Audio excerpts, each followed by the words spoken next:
मित्रों, आप सभी का स्वागत है।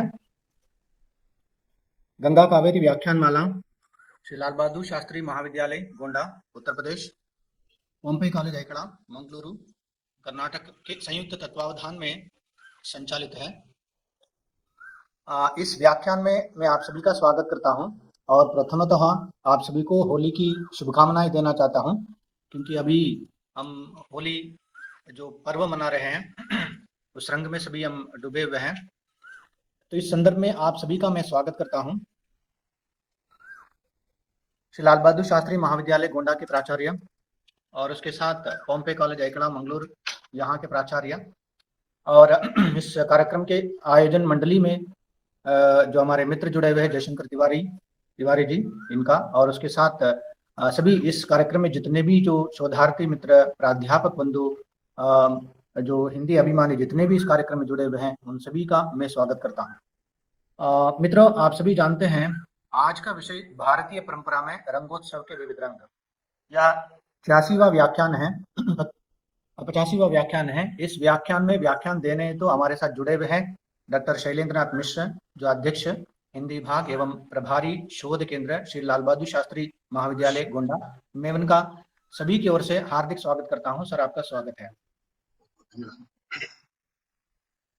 कार्यक्रम को आगे बढ़ाता हूं। आगे बढ़ाते हुए मैं हमारे मित्र डॉक्टर जयशंकर तिवारी जी से निवेदन करता हूं, आज के मुख्य वक्ता डॉक्टर शैलेंद्र नाथ मिश्र जी का संक्षिप्त परिचय प्रस्तुत करने का प्रयास करें, क्योंकि अपने प्रिय मित्र की ओर से उनका संक्षिप्त परिचय यहाँ पर प्रस्तुत किया जा रहा है। आज के हमारे जो मुख्य वक्ता है डॉक्टर शैलेंद्र नाथ मिश्र, उनके प्रिय मित्र डॉक्टर जयशंकर तिवारी जी उनका परिचय देंगे। तिवारी जी, आपका स्वागत है। धन्यवाद मित्र डॉक्टर एस ए मंजुनाथ जी। आज का ये व्याख्यान कई मायने में ऐतिहासिक व्याख्यान है।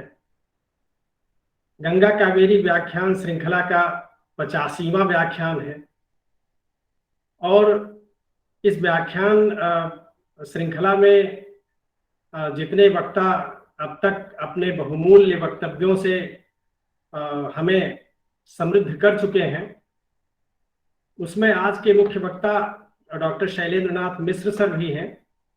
उनका व्याख्यान प्रारंभ में ही हुआ था और ये होली का पर्व है और इस पर आज भारतीय परंपरा में रंगोत्सव के विविध रंग विषय पर उनका वक्तव्य है। तो सबसे पहले मैं समस्त सुधीजनों को होली के पावन पर्व की शुभकामनाएं देता हूं। गंगा कावेरी व्याख्यान माला के इस व्याख्यान में आज के जो मुख्य वक्ता हैं, जैसा कि अभी हमारे मित्र ने कहा, तो मैं सभी को बताऊं कि वो हमारे गुरु हैं डॉक्टर शैलेंद्र नाथ मिश्र सर। उन्होंने मुझे पढ़ाया है और न केवल पढ़ाया है बल्कि पग पग पर उनका मार्गदर्शन मुझे प्राप्त हुआ है। उनका परिचय देने के लिए मुझे चूंकि कहा गया है, जब आप किसी को बहुत निकट से जान रहे हो तो ये बहुत आसान हो जाता है कि उनका परिचय दिया जा सकता है आसानी से, पर ये मेरे लिए कभी आसान नहीं रहा और शायद अब भी नहीं है।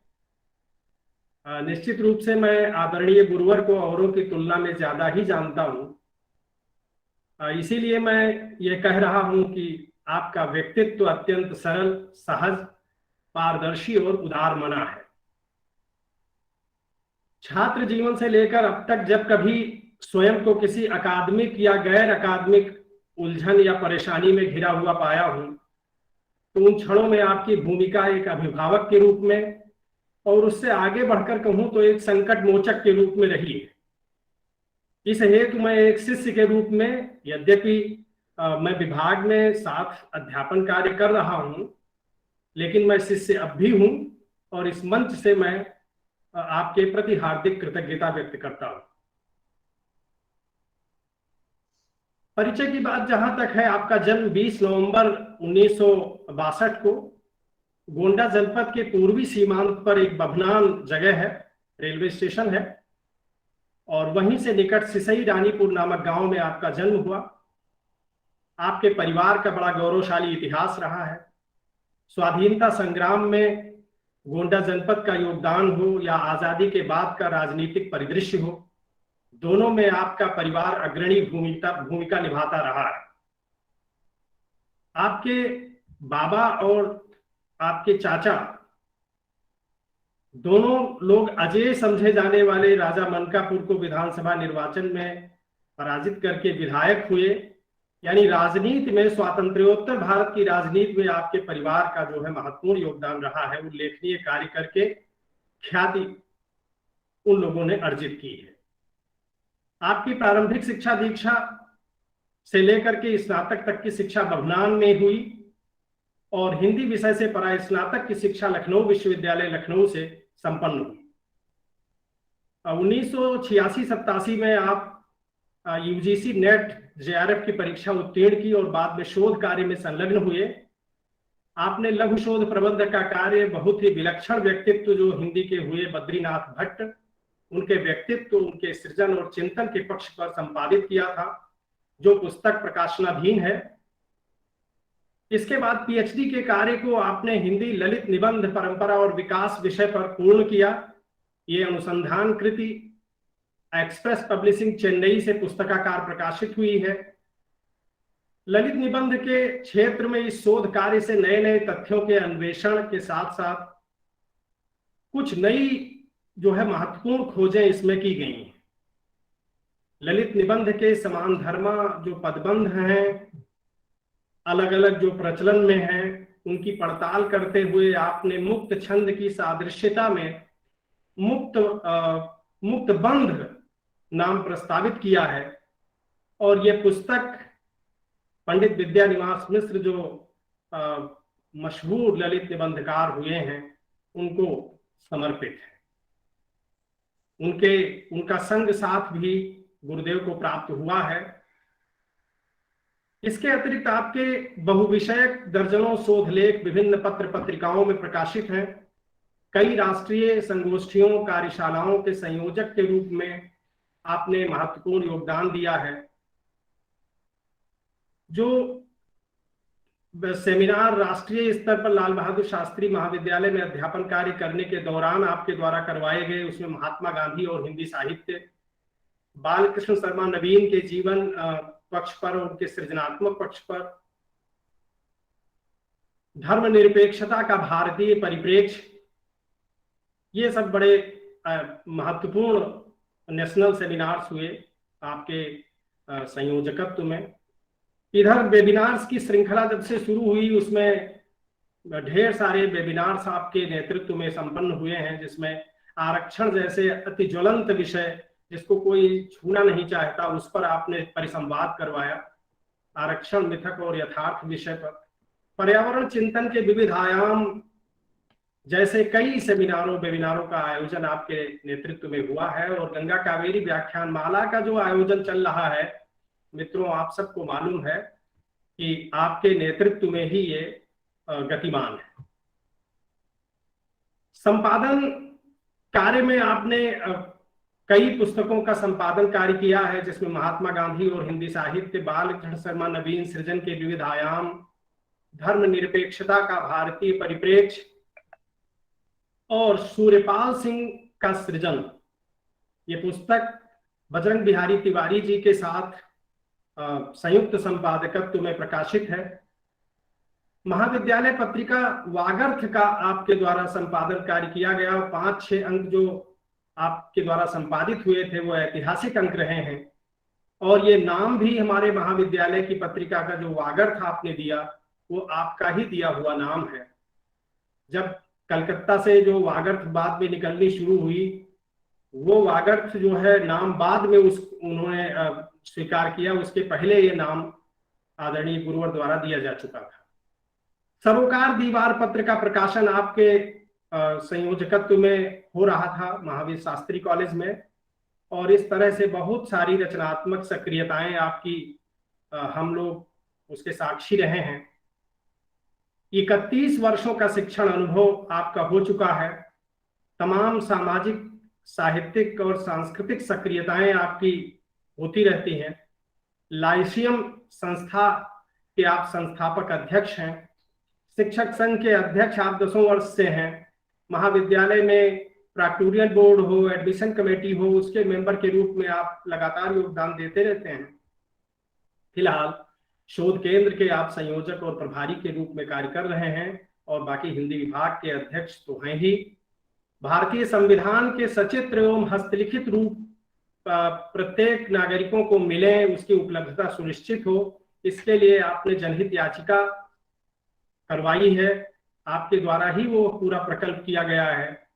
एक जागरूक शिक्षक और एक नागरिक के रूप में आपकी सक्रियता हमारा ध्यान लगातार खींचती रही है। एक एक्टिविस्ट के रूप में कितना गिनाऊंगा मैं बता भी नहीं सकता हूं, और बहुत सारी चीजें ऐसी हैं कि वो परिचय के उसमें तो हैं आवर्त में। एक प्राथमिक शिक्षक को नौकरी से निकाल दिया जाता है, उस पर कोई आरोप लगता है और सर अपने जेब से पैसे खर्च करके उसका मुकदमा लड़ते हैं, वो 5-6 लाख रुपए खर्च करते हैं और उसको नौकरी मिल जाती है दोबारा। न जाने कितने विद्यार्थियों को आपको आपने आर्थिक सहयोग, मनोवैज्ञानिक और पुस्तकीय सहायता प्रदान करके उनका मार्ग आपने प्रशस्त किया है। महाविद्यालय पुस्तकालय को, शोध केंद्र को 2000 पुस्तकें, कंप्यूटर, प्रिंटर वगैरह दे करके आपने समृद्ध किया है। चाहे वो परिसर को सुंदर बनाने के लिए पता लगे कि सैकड़ों गमले आप दे रहे हैं, कहीं कुछ कर दे रहे हैं, तो हम जैसे विद्यार्थियों के प्रति तो आपका दाय इतना अधिक रहा है कि हम अपनी अक्षमता के कारण उसे संभाल नहीं पाए हैं। हमने आपसे ये सीखा है कि ज्ञान के जो तरह तरह के अनुशासन हैं उनमें परस्पर सुसंबद्धता है, और ये जो खंड अध्ययन है ये हमारी सुविधा के लिए होता है। खैर, मुझे रुकना चाहिए और मैं प्रणाम करते हुए आज के मुख्य वक्ता गुरुवर डॉक्टर शैलेंद्र नाथ मिश्र सर को और धन्यवाद देता हूं मंजुनाथ जी को कि आपने मुझे परिचय के लिए बुलाया। माइक में अंतरित करता हूं। धन्यवाद तिवारी जी। अपने प्रिय गुरु का संक्षिप्त परिचय देते हुए आपने बहुत से विषयों को हमारे सामने प्रस्तुत किया है। स्वागत करते हुए आज का मुख्य विषय आप सभी जानते हैं, भारतीय परंपरा में रंगोत्सव के विविध रंग। इस विषय पर व्याख्यान देने हैं तो हमारे साथ जुड़े हुए हैं डॉक्टर शैलेंद्र नाथ मिश्र, जो अध्यक्ष हिंदी विभाग एवं प्रभारी शोध केंद्र श्री लाल बहादुर शास्त्री महाविद्यालय गोंडा उत्तर प्रदेश। मैं अधिक समय व्यर्थ किए बिना मैं आज के मुख्य वक्ता जो है डॉक्टर शैलेंद्र नाथ मिश्र जी का स्वागत करता हूं। सर, आपका स्वागत है। बहुत बहुत धन्यवाद डॉक्टर मंजुनाथ जी। गंगा कावेरी व्याख्यान माला के इस 50वें व्याख्यान के अवसर पर गंगा कावेरी व्याख्यान माला के आयोजकों द्वारा मुझे इस एक विशेष भारतीय पर्व के अवसर पर कुछ बातें रखने का अवसर दिया गया है।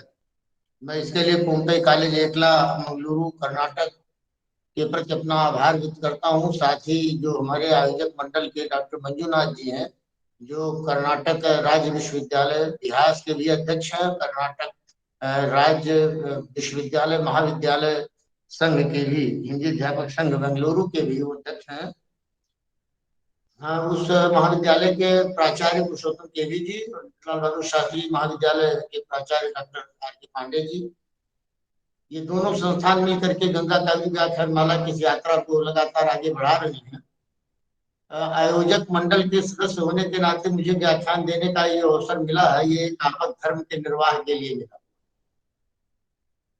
आयोजक मंडल के विचार विमर्श से ये स्थिति उत्पन्न हुई कि इस अवसर पर अवकाश कर दिया जाए और व्याख्यान को आगे बढ़ाया जाए। तो ये हुआ कि नहीं, जब इतनी 50वें शनिवार तक इसकी निरंतरता बनी रही है और हमारे जो विद्वान इस मंच पे सुशोभित होते रहे हैं और अपने विचारों से इसको समृद्ध करते रहे हैं, इनके ही कारणवश उनमें उपलब्धता है। तो हम लोग आपस में ही एक अनौपचारिक, क्योंकि ये पर्व ऐसा है और जो गंगा कावेरी व्याख्यान माला का जो अस्तित्व है वो अस्तित्व भी एक संगम है। गंगा कावेरी तो भौतिक नदियां हैं ही, लेकिन सरस्वती रूपी जो नदी इसमें प्रवाहित हो रही है, तीनों के संगम को अगर हम होली की तरह देखेंगे तो नाच गान और हंसी ठिठोली मौज मस्ती की जो त्रिवेणी इस जो है रंग परंपरा में बह रही है, उसका कहीं न कहीं तुलना हम लोग कर सकते हैं। तो ऐसी स्थिति में एक आपद निर्वाह करने के लिए विद्वज्जनों के बीच में मुझे एक अवसर दिया है, गंगा कवरी व्याख्यान माला के आयोजक मंडल द्वारा दिया गया है। ये एक पूरक व्याख्यान रहेगा, क्योंकि इसमें भारत ही नहीं पूरे देश से लोग जुड़े हुए हैं। और मैं अपनी एक क्षमता बता दूं कि होली या इस तरह के जो है जीवन के जो अभिन्न अंग रहे हैं पर्व और त्योहार, उनका सामान्य नागरिक और मनुष्य के नाते जो निर्वहन होता रहा है, उसका जो उत्सव का आनंद है उसको लेते रहने के कारण कभी शास्त्रीय या अकादमिक स्तर पर होली को समझने का अवसर नहीं मिला। ललित निबंध का विद्यार्थी होने के नाते ऐसे जो है विषयों को ललित निबंधकारों ने बड़े अच्छे ढंग से सहेजा है, सिरजा है, रचा है, और उसमें उन सारी बातों को समझाने का भी प्रयास किया है।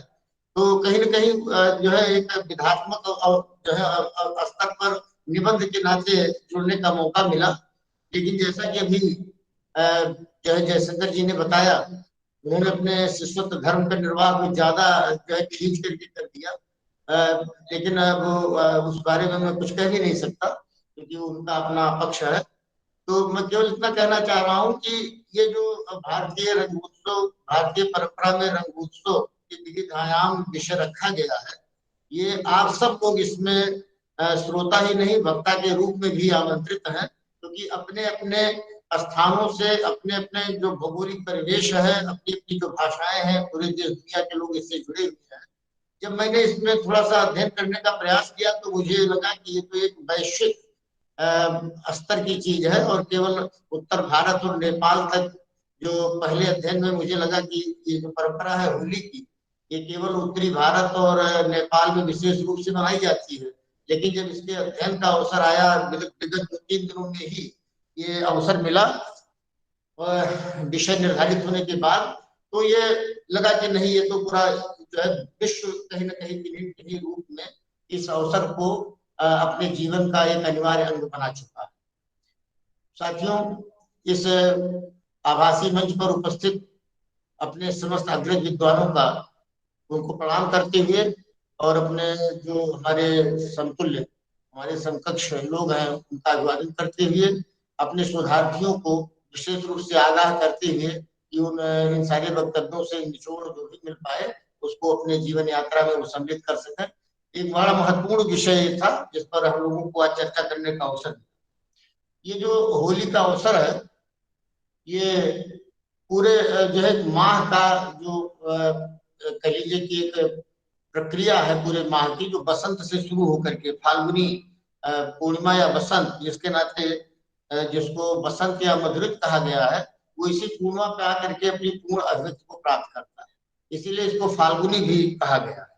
ये जो भारत में मनाई जाने की परंपरा है, बहुत प्राचीन परंपरा है। यद्यपि वेद के आगे की चीजें हम लोगों को नहीं मालूम है, लेकिन वेदों में भी इसका उल्लेख मिल ही जाता है। और जब वेद में उल्लेख मिल जाता है तो वहीं से इसको हम शुरू भी कर सकते हैं। ऋषि और कृषि प्रधान जो हमारा देश रहा है, ऋषियों ने भी होलिका को बड़ा महत्व दिया है, और कृषि में किसान से जो खेती किसानी से जो जुड़े लोग हैं, यानी जो हमारा शिष्ट समुदाय रहा है, बुद्ध जन रहे हैं, जो प्रबुद्ध समाज रहा है, और जो गांव का समाज रहा है, दोनों ने इस पर्व को बड़े विशेष स्तर पर स्वीकार किया है, और इसका निर्वहन भी अभी तक लगातार करते हुए चले आ रहे हैं। यद्यपि समय के हस्तक्षेप से, परिस्थितियों के हस्तक्षेप से चीजों में रूपांतरण होता रहता है, उनकी रूपाएं और उनके रूप और अवस्थाओं में परिवर्तन भी होता रहता है, प्रक्रियाएं और प्रविधियों में भी अंतर आ जाता है। तो पूरे वैश्विक परिदृश्य में अगर हम देखें तो इसके अलग अलग रंग रूप हमको दिखाई पड़ेंगे, और भारत में तो विशेष तौर पर अलग अलग प्रांतों में अलग अलग तरीके से इसको मनाए जाने की परंपरा है। बहुत पहले सामवेद के मंत्रों का गायन करते हुए जो ब्रह्मचारी फाल्गुनी पूर्णिमा में जो है इस कार्य को संपन्न करते थे, तो सामवेद से जुड़ा हुआ एक तांडय महाब्राह्मण नामक ग्रंथ में होली का जो मंत्र दिया गया है, गाओ हारे सुरभय इदम मद, गाओ घृतस्य मातर इदम मद। तो सामवेद में होली का मंत्र जो है अगर दिया हुआ है तो आश्रमों में इसका जो है जरूर गायन और इसका जो है वाचन होता रहा और रहा होगा। गुरुकुलों में एक अनुष्ठान भी मनाते थे इसी होलिका के क्रम में, उसको हुताशनी अनुष्ठान के नाम से हम लोग जान रहे हैं, जो है उपलब्ध है यह शास्त्रों में। नए ये जो एक बात है कि आर्यों को लेकर के, उस पर यहाँ पर कोई हम लोग विचार विमर्श नहीं कर पाएंगे, लेकिन आर्यों में इसको जो मनाने की परंपरा रही है होली में, वो नए अन्न की आहट, जो जो नवरात्र में नवरात्रेष्ट यज्ञ करके या नवान्नेष्ट यज्ञ करके इसका जो है वहां पर मनाने की बात थी। यजुर्वेद में जो नए धान्य आते हैं उनके लिए वाज शब्द का प्रयोग किया गया है, और वो वाज जो है अग्नि की ज्वाला में जलाने की परंपरा थी, क्योंकि जो पका हुआ भोजन है, जो कच्चा भोजन है, उसको न खा करके यज्ञ देवता को हम गेहूं की बालियां और भी जो हमारे पके हुए अन्न, कहीं कहीं नारियल डालने की बात आती है, अलग अलग प्रांतों में अलग अलग चीजें हैं, जो भी जो है धान्य तैयार हो रहे हैं उनको हम अग्नि देवता को ज्वाला में समर्पित करते हैं, क्योंकि अग्नि को देवताओं का मुख माना गया है। तो ऐसे में वो परंपरा आज भी हमारी चली आ रही है। वेदों में जो 4 उत्सव वर्णित है उसमें होली का जो है जो वर्णन है वो हुलाका के नाम से किया गया है।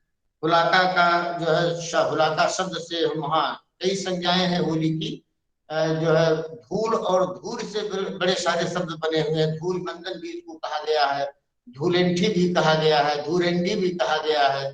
तो ये जो शब्द है ये धूल से ही बना हुआ, धूल और धूल। तो ये आपको जो 4 उत्सव वेदों में वर्णित है उनमें उसमें एक काठक गृह सूत्र में बताया गया है कि ये जो अवसर है आपके होली का, ये स्त्रियों के सौभाग्य के वर्धन के लिए, उनके सौभाग्य को बढ़ाने के लिए एक अनुष्ठान के रूप में मनाया जाता था, और इसके देवता को चंद्रमा को इसका देवता माना गया है। केवल वेद में ही नहीं, तंत्र शास्त्रों में भी होली को जो है महत्व दिया गया है, और होली की जो रात्रि है, पूर्णिमा की रात्रि, उसको दारुण रात्रि के रूप में जो है स्वीकार किया गया है, और ये सिद्ध प्रदाता रात्रि मानी गई है। जो सिद्धियां करने वाले, तंत्र साधना करने वाले लोग हैं, जो मंत्र को साधने वाले लोग हैं, वो भी इस अवसर का पूरा लाभ उठाते हैं। धर्मशास्त्र का इतिहास लिखने वाले डॉक्टर पीवी पाणे जी ने होली को भारत में सबसे बड़े उत्सव में स्वीकार किया है। जैमिन एवं सबर जैसे ऋषि जो है स्वीकार करते हैं कि ये जो कार्यक्रम है होली का, ये आर्यों द्वारा ही संपादित होता रहा है। इसका जो पुराना उल्लेख हमारे शास्त्र साहित्य में मिलता है वो 7वीं शताब्दी में कन्नौज नरेश हर्षवर्धन, जो संस्कृत के बड़े नाटककार रहे हैं, उनके प्रियदर्शिका और रत्नावली नाटक में भी होली का, राजा उदयन के द्वारा जो होली खेला गया उसका पूरा का वर्णन वहां पर दिया गया है। 1ली शताब्दी के आसपास प्राकृत भाषा में गाहा सत्सई जैसी पुरानी रचना, जो प्राकृत की रचना है, उसमें भी होली का बड़ा जो है गहन वर्णन किया गया है। लेकिन वहां पर यह बसंतोत्सव न होकर के फाल्गुनोत्सव के रूप में मनाया गया है। वहां पर ग्रामीण जो है नदी के किनारे कीचड़ एक दूसरे पर उछाल करके, या मिट्टी, जो चिकनी मिट्टी है, गीली मिट्टी है, उसका उपयोग करके एक दूसरे को रंगने का, एक दूसरे के ऊपर लेपने का कार्य करते थे। ये देखिए, यहीं पर एक चीज बहुत साफ है कि जिस समय जो है गाहा सत्सई में ये चीजें कही जा रही थी, उसी समय हमारे यहाँ वातस्यायन कामसूत्र की रचना कर रहे थे, और कामसूत्र की रचना करते हुए उन्होंने 20 क्रीड़ाओं में एक क्रीड़ा को जो है होली के रूप में भी स्वीकार किया है। लेकिन यहाँ मुख्य बात यह है कि इस शिष्ट जनों का जो त्योहार है, वो त्योहार जो है कैसे ग्रामीण जनों का त्योहार बन रहा हो, क्योंकि 3 तरह की चीजें वातस्यायन अपने काम जो है शास्त्र में, कामसूत्र पुस्तक में बताते हैं। क्योंकि पुरुषार्थ चतुष्टय में जो 4 हमारे पुरुषार्थ हैं, धर्म अर्थ काम मोक्ष, उसमें काम का जो उत्सव है वो यही होली का उत्सव है। ये रंग की परंपरा है। बसंत में जो बसंत ऋतुराज बसंत के अंतर्गत इसमें जो ये होली का जो कार्यक्रम मनाया गया, उसको हम कामोत्सव, मदनोत्सव या कामरथ उत्सव के नाम से भी जानते हैं। क्योंकि जो पौराणिक आख्यान है, जो हमारी माइथोलॉजी है, उसकी जो व्याख्या हम करेंगे तो उसमें अलग अलग तरीके के हमें सूत्र मिलते हैं, इनके आधार पर हम चीजों को अपने ढंग से व्याख्या करने का उपक्रम करते हैं।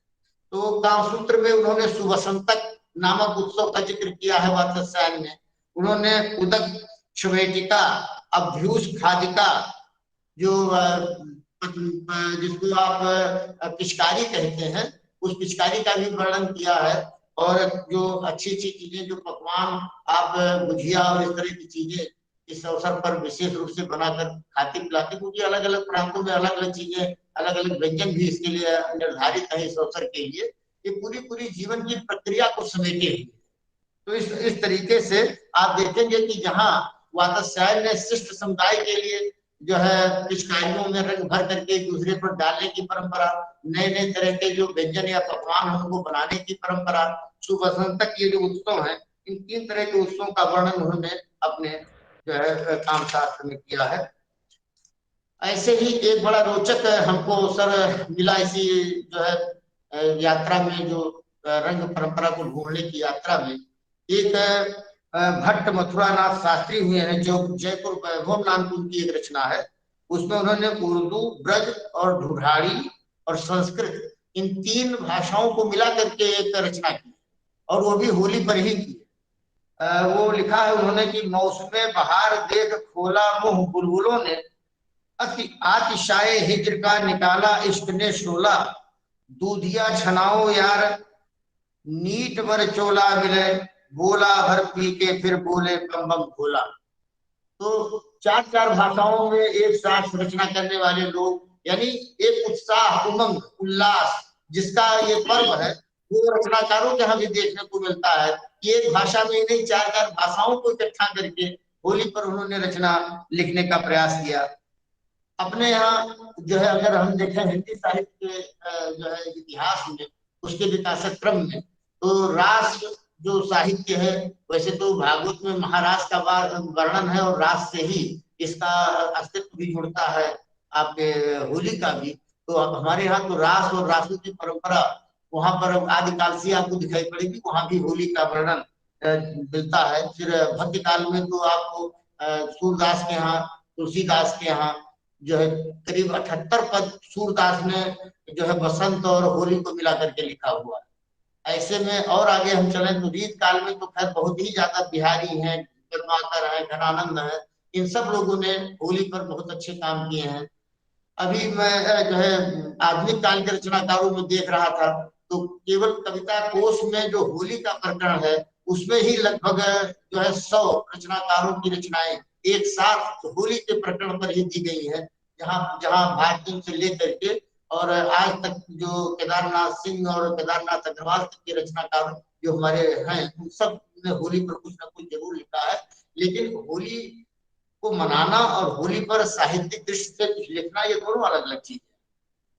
क्योंकि होली को जिस परंपरा में हम मनाते हैं, उस परंपरा में मनाना और काल और परिस्थितियों के बदलते हुए होली को लेकर के साहित्य का दृष्टिकोण रहा है, वो आदिकाल का अलग रहा है, भक्ति काल का अलग रहा है, रीत काल का अलग रहा है, आधुनिक काल का अलग रहा है। यानी साहित्य जिन लड़ाइयों को अपने अपने समय में लड़ने के लिए तैयार था, प्रतिबद्ध था, उपक्रम कर रहा था, उसमें इनके तीज त्योहारों पर्वों को भी उन्होंने उसी रास्ते में, उसी तरीके से जो है, जैसे स्वतंत्रता के आंदोलन की जो लड़ाई थी, उस लड़ाई में भी होली की अच्छी भूमिका, होली पर जो कविताएं लिखी थी उनमें मेरा रंग दे बसंती चोला, जो इस तरह की भावनाओं को स्थापित करने का उपक्रम किया गया। तात्पर्य है कि अलग अलग कालों का जो साहित्य है, वहां अगर होली का वर्णन हमको मिलता है तो हमें बड़ी सूक्ष्मता से देखने की आवश्यकता है कि होली का वो स्थूल वर्णन न हो करके, आप आधुनिक काल से तो सूक्ष्म वर्णन की शुरुआत स्थूलता के सूक्ष्म का विद्रोह है, वो आदिकाल जो है द्विवेदी युग और भारतीय युग में जो स्थूल वर्णन हुए हैं वो लगातार सूक्ष्म होते गए हैं। लेकिन पूरी साहित्यिक धारा में हम देखेंगे तो हमें बड़े रोचक संदर्भ दिखाई पड़ेंगे। तो साहित्य के क्षेत्र में जाने से पहले मुझे लगता है कि हम लोगों को एक बार ये प्रयास कर लेना चाहिए कि हमारे पूरे देश और भूगोल को देखते हुए विदेशों में भी इसका क्या क्या रूप हमें मिलता है। तो पहले अगर हम देखें जो है विदेश के स्तर पर, तो थाईलैंड में इसको 9 वर्ष के संक्रांत के रूप में मनाते हैं, और वहां पर भी इसमें चित्र मिश्रित जल छिड़क करके एक दूसरे के ऊपर डालने की प्रथा थाईलैंड में दिखाई पड़ती है। लाओस में भी जल डाल करके ही, पानी डाल करके ही जल पर्व के रूप में इसको मनाते हैं, और 9 वर्ष की खुशी के लिए इसका पूरा इस्तेमाल करते हैं। जर्मनी में ईस्टर के दिन जो घास का पुराना पुतला बना करके वहां भी जलाने की प्रथा है, और उसके पीछे जो जलाने की प्रथा है, इस तरह की चीजों को, जो घास फूस कूड़ा करकट है, वो हमारी उन इच्छाओं को, जो नकारात्मक इच्छाएं हैं, उनको दबाने की, उनको जलाने की ही बात वहां पर भी बताई गई। हंगरी में होली का त्योहार ईस्टर के उसमें ही होली के त्योहार को मनाते हैं। अफ्रीका में ओमेन बोंगा, यहाँ पे सूर्य का जन्म भी मनाते हैं, लेकिन इसको होली का जो उनका रूप है ओमेन बोंगा करके अफ्रीका में मनाते हैं। पोलैंड में रंग और गुलाल खेलते हैं, वहां इस होली को आर्सिना के नाम से जानते हैं। अमेरिका में मेडफो के नाम से जानते हैं, वहां पर गोबर और कीचड़ के द्वारा, जो हमारे गांव में आज भी ये प्रथा है और मूल रूप में आज भी ये चल रही है गांव में, कि नदी के किनारे गोबर और कीचड़ के गोले बनाकर एक दूसरे पर जो है फेंकते हैं। इसी में एक प्रथा वो और चलाए हुए हैं, होबो करके। इसमें जितने वस्त्र हैं वो फूहड़ तरीके से पहनने की प्रथा है, यानी किसी भी औपचारिक चीज का पालन न किया जाए। होली हर तरह की वर्जनाओं को तोड़ने का कार्य करती है, चाहे वस्त्र हो, चाहे आपका भाषा हो। भाषा में देखें जो है, जो भी आगे चल करके इस पर जब बात होगी तो पता चलेगा कि सामान्य भाषा से अलग हट करके जो जोगीरा और कबीरा की भाषा है, उसको लेकर के जो है यहाँ पे जो है भाषा का जो प्रतिबंध है उसको भी तोड़ देते हैं। तो अमेरिका में होको करके होली की तरह जो फूहड़ वेश धारण करने की परंपरा है, वो भी कहीं न कहीं भारतीय परंपरा से जुड़ जाती है।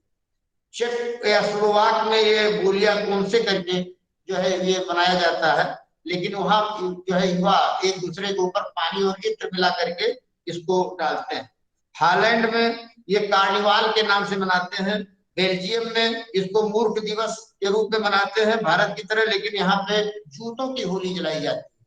हालैंड में जो है इसमें बेल्जियम में जूतों की, पुराने जूतों की जो है होली जलाते हैं। इटली में इसको रेडिका के नाम से जानते हैं, और लकड़ियों के ढेर जैसे हमारे यहाँ चौराहे चौराहे पर जलाए जाते हैं, ऐसे ही इटली में भी रेडिका के नाम से जलाते हैं। रोम में इसको सेंटर नेविया के नाम से जानते हैं। यूनान में मोपोल के नाम से जानते हैं। ग्रीस में लव एप्पल के नाम से जानते हैं। स्पेन में टमाटर मार होली खेली जाती है। जापान में टोमोजी कोकरूबी, ये तेज आग जला करके इसका जो है होली मनाते हैं। ये 16 अगस्त को उनके यहाँ मनाते हैं। चीन में जो है चोएजे, ये 15 दिन तक आग से खेलने का और नए परिधान पहनने का उनके यहाँ उपक्रम होता है, यह भी होली से ही मिलता जुलता है। साइबेरिया में घास फूस और लकड़ी से होलिका दहन जैसी परिपाटी आज भी चल रही है। नॉर्वे और स्वीडन में ये परिपाटी सेंट जॉन का जो पवित्र दिन है होली की ही तरह मनाया जाता है। इंग्लैंड में मार्च के अंतिम दिनों में रंग एक दूसरे को भेंट करते हैं। जैसे हमारे यहाँ मिष्ठान देने की परंपरा दिवाली में, वैसे ही इंग्लैंड में रंग जो है एक दूसरे को भेंट करते हैं, ताकि उनके जीवन में विभिन्न प्रकार के रंगों की बहार आ सके। अब सूर्य पूजा का भी इसमें एक संदर्भ आया है। आप जानते हैं कि जो 7 रंग है सूर्य के, वही संगीत के 7 सुर भी हैं, और वही जीवन के 7 रंग भी हैं। राग और रंग, रंग रंग और राग, राग से बड़ा गहरा संबंध होली का है। राग का अनुराग से भी आप जोड़ करके देख सकते हैं। जो रागात्मक वृत्ति हमारे मानव जीवन की है, उस रागात्मक वृत्ति को बिना किसी वर्जना के पूरी तरीके से खोल देने का उपक्रम, मानव जीवन के उस रहस्य को, जो काम का रहस्य है, जो वासना का रहस्य है, उसको खोल देने का, सारी वर्जनाओं को मुक्त कर देने का, और जितनी नकारात्मकता इस क्षेत्र की है उसको भस्म कर देने की प्रथा जो इस होली के माध्यम से हमारे पास आई है, वो बहुत ही अच्छे तरीके से जो है हम उसको अपने जीवन में उतार सकें तो बहुत अच्छी बात है। अपने यहाँ अगर हम देखें तो अलग अलग प्रांतों में भी अलग अलग तरीके से होली का जो है नियोजन किया गया है। ब्रज में बरसाने की जो होली है वो लठमार होली के नाम से हम जानते हैं, और 15 दिनों तक लगभग ये चलती है। वहां पर स्त्रियां लकड़ी के जो है लकड़ी के डंडे से या कपड़े के कोड़े बनाकर जो है पुरुषों को, युवकों को पीटने का कार्य करती है। बरसाने की जो लठमार होली है वो पूरी दुनिया में पर्यटन को बढ़ावा दे रही है, और पूरी दुनिया के लोग उसको देखने के लिए आते हैं। वहां पर फूलों की होली भी बड़ी मशहूर है बरसाने में, तो लठमार होली और फूलों की होली। हरियाणा में ये झुलंडी के नाम से जो है मनाया जाता है, यहाँ पर भाभी देवरों को बहुत सताती है, प्रताड़ित करती है तरह तरह से। ऐसे ही महाराष्ट्र में रंग पंचमी, गुलाल गुलाल खेलते हैं और मछुआरों में ज्यादा प्रसिद्ध है। राजस्थान में जैसलमेर के मंदिर महल में लोक नृत्य और उसमें नारंगी और फिरोजी रंगों को ज्यादा उड़ाया जाता है। ऐसे ही इंदौर में रंग मिश्रित जो जल है उसको सड़कों पर जो है छिड़का जाता है। पूरे मालवा में जुलूस निकालने की परंपरा है इस अवसर पर, जिसको गेर के नाम से जानते हैं। गेर के नाम से मालवा में होली के अवसर पर जुलूस निकालते हैं और वहां का मेयर इसका नेतृत्व करता है। ऐसे ही नेपाल में, पाकिस्तान में, बांग्लादेश में, लंका में, मॉरिशस में, कैरेबियाई देशों में बड़े धूमधाम से फगुआ मनाते हैं, क्योंकि वहां शब्द फगुआ चलता है। यहाँ से जो हमारे जो है भारत से गए हुए लोग वहाँ प्रवासी हैं, वहाँ फगुआ शब्द जो है चलता है, वो ले गए यहाँ से। तो गुयाना है, सूरीनाम है, ट्रिनिडाद है, टोबैगो है, यहाँ पर बड़े अच्छे ढंग से मनाते हैं। बल्कि गुयाना में तो होली के दिन राष्ट्रीय अवकाश घोषित किया जाता है। 33% हिंदुओं की आबादी वहां पर है और बड़े अच्छे ढंग से वो लोग होली को मनाने का कार्य करते हैं। और यही नहीं कि वहां पर केवल जो भारत के लोग हैं उन्हीं के द्वारा मनाया जाए। बड़ा आश्चर्य होता है जब हम देखते हैं कि एकेडमिक स्तर पर जो हमारा नेतृत्व देने वाले बड़े बड़े विश्वविद्यालय, उन विश्वविद्यालयों में भी होली को बड़ा महत्व दिया गया है। मुझे कहीं पढ़ने में मिला कि विदेशी विश्वविद्यालयों में स्टैनफोर्ड यूनिवर्सिटी और रिचमंड हिल जैसी यूनिवर्सिटियों में भी होली की एक परंपरा है। और भी इसको अगर गहराई से देखा जाएगा या एक विस्तार से समझने का उपक्रम किया जाएगा तो इसमें भी बहुत सारी और नए तथ्यों का जो है जरूर पता चल पाए। ऐसे ही मिथिला में कुर्ता फाड़ होली का बड़ा जो है जबरदस्त जो है प्रभाव देखा गया है। तो इस तरीके से कई विचित्रताएं भी हमको इस होली के अवसर में दिखाई पड़ती हैं। जैसे मथुरा से 20-25 किलोमीटर दूर एक फालैन गांव है, वहां पे जो होलिका है उसमें से छलांगने की प्रथा है। युवक जो है जलती हुई होली से आर पार कूदने का कृत्य करते हैं। तो ऐसी विचित्रताएं भी आपको देखने मिलेंगी। मालवा में होली के दिन अंगारा एक दूसरे के ऊपर फेंकते हैं। यहाँ जैसे कीचड़ फेंकते हैं, रंग फेंकते हैं, वैसे ही मालवा में अंगारा फेंकने का कार्य करते हैं। राजस्थान में होली के ही अवसर पर तमाशा एक प्रकार का नाट्य है। नाट्य के बहुत सारे भेद हैं, उसमें से तमाशा भी है। ये तमाशा जो नुक्कड़ नाटक की तरह होता है उसको वो लोग संपादित करते हैं। और एक मध्य प्रदेश के जो भील हैं उनके यहाँ एक भगौरिया जो है एक आयोजन करते हैं। इसमें इसी होली के अवसर पर भगौरिया का मतलब है भगा ले जाना। यहाँ पे प्रेमी प्रेमिका यानी युवक युवतियों का मेला लगता है और एक दूसरे के गाल पर वो जो है रंग गुलाल लगाते हैं और उसकी स्वीकारोक्ति हो जाती है। तो मादल की छाप पर नृत्य करते हुए इस रंग का आयोजन करते हैं। और साथ में अगर एक दूसरे की सहमति हो जाती है तो लड़की और लड़के दोनों प्रेम में बद्ध होकर के और विवाह करने के लिए उद्यत हो जाते हैं और उनका भाग जाते हैं। तो इस तरीके से भगौरिया जो है उनको जो है भगौरिया के नाम से ये कार्य वहां पर जो है होता है।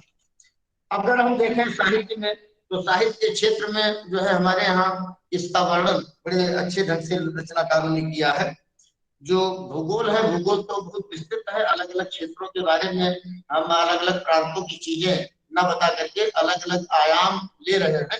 जैसे विश्व और जो है भारत के भूगोल को जो है मैंने देखने का प्रयास किया कि कहाँ कहाँ किन किन रूपों में है।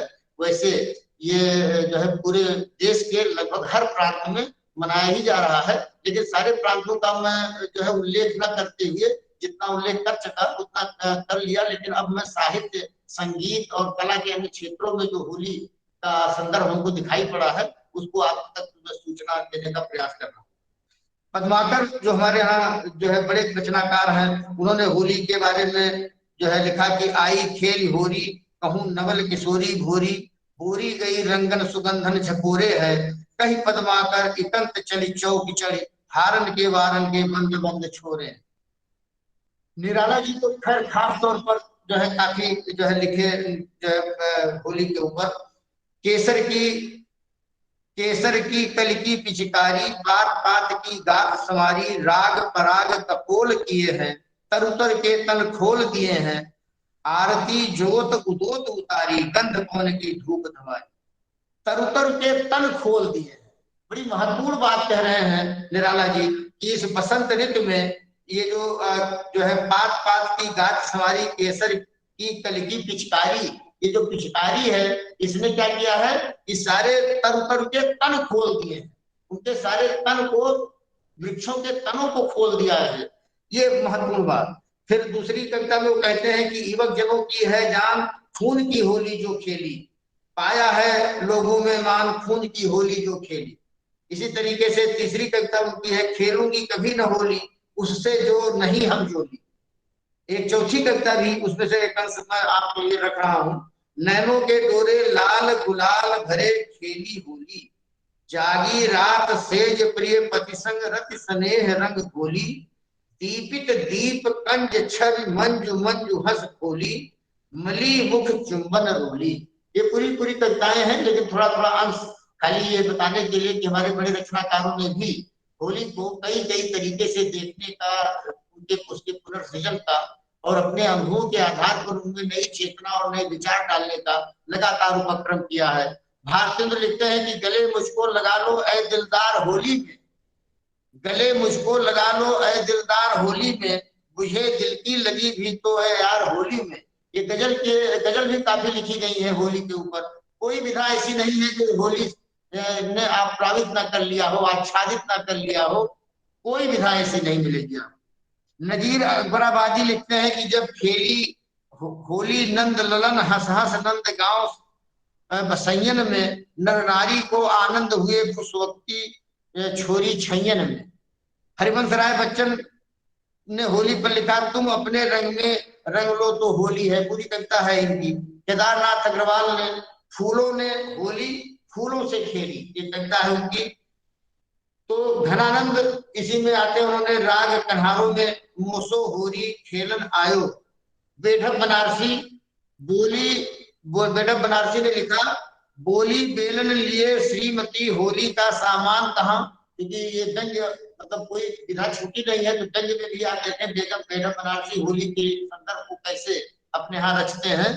बोली बेलन लिए श्रीमती होली का सामान कहाँ, छूट गई हिम्मत बाहर भागा मैं ठहरा नहीं वहां, चुन्नी मुन्नी कल्लू मल्लू लल्लू सर पे हुए सवार, संपादक जी हाय मनावे कैसे होली का त्योहार। पैसा नहीं मिल पाया, वेतन नहीं मिल पाया, तो संपादक की होली के नाम से उन्होंने एक लंबी कविता लिखी बेढप बनारसी ने।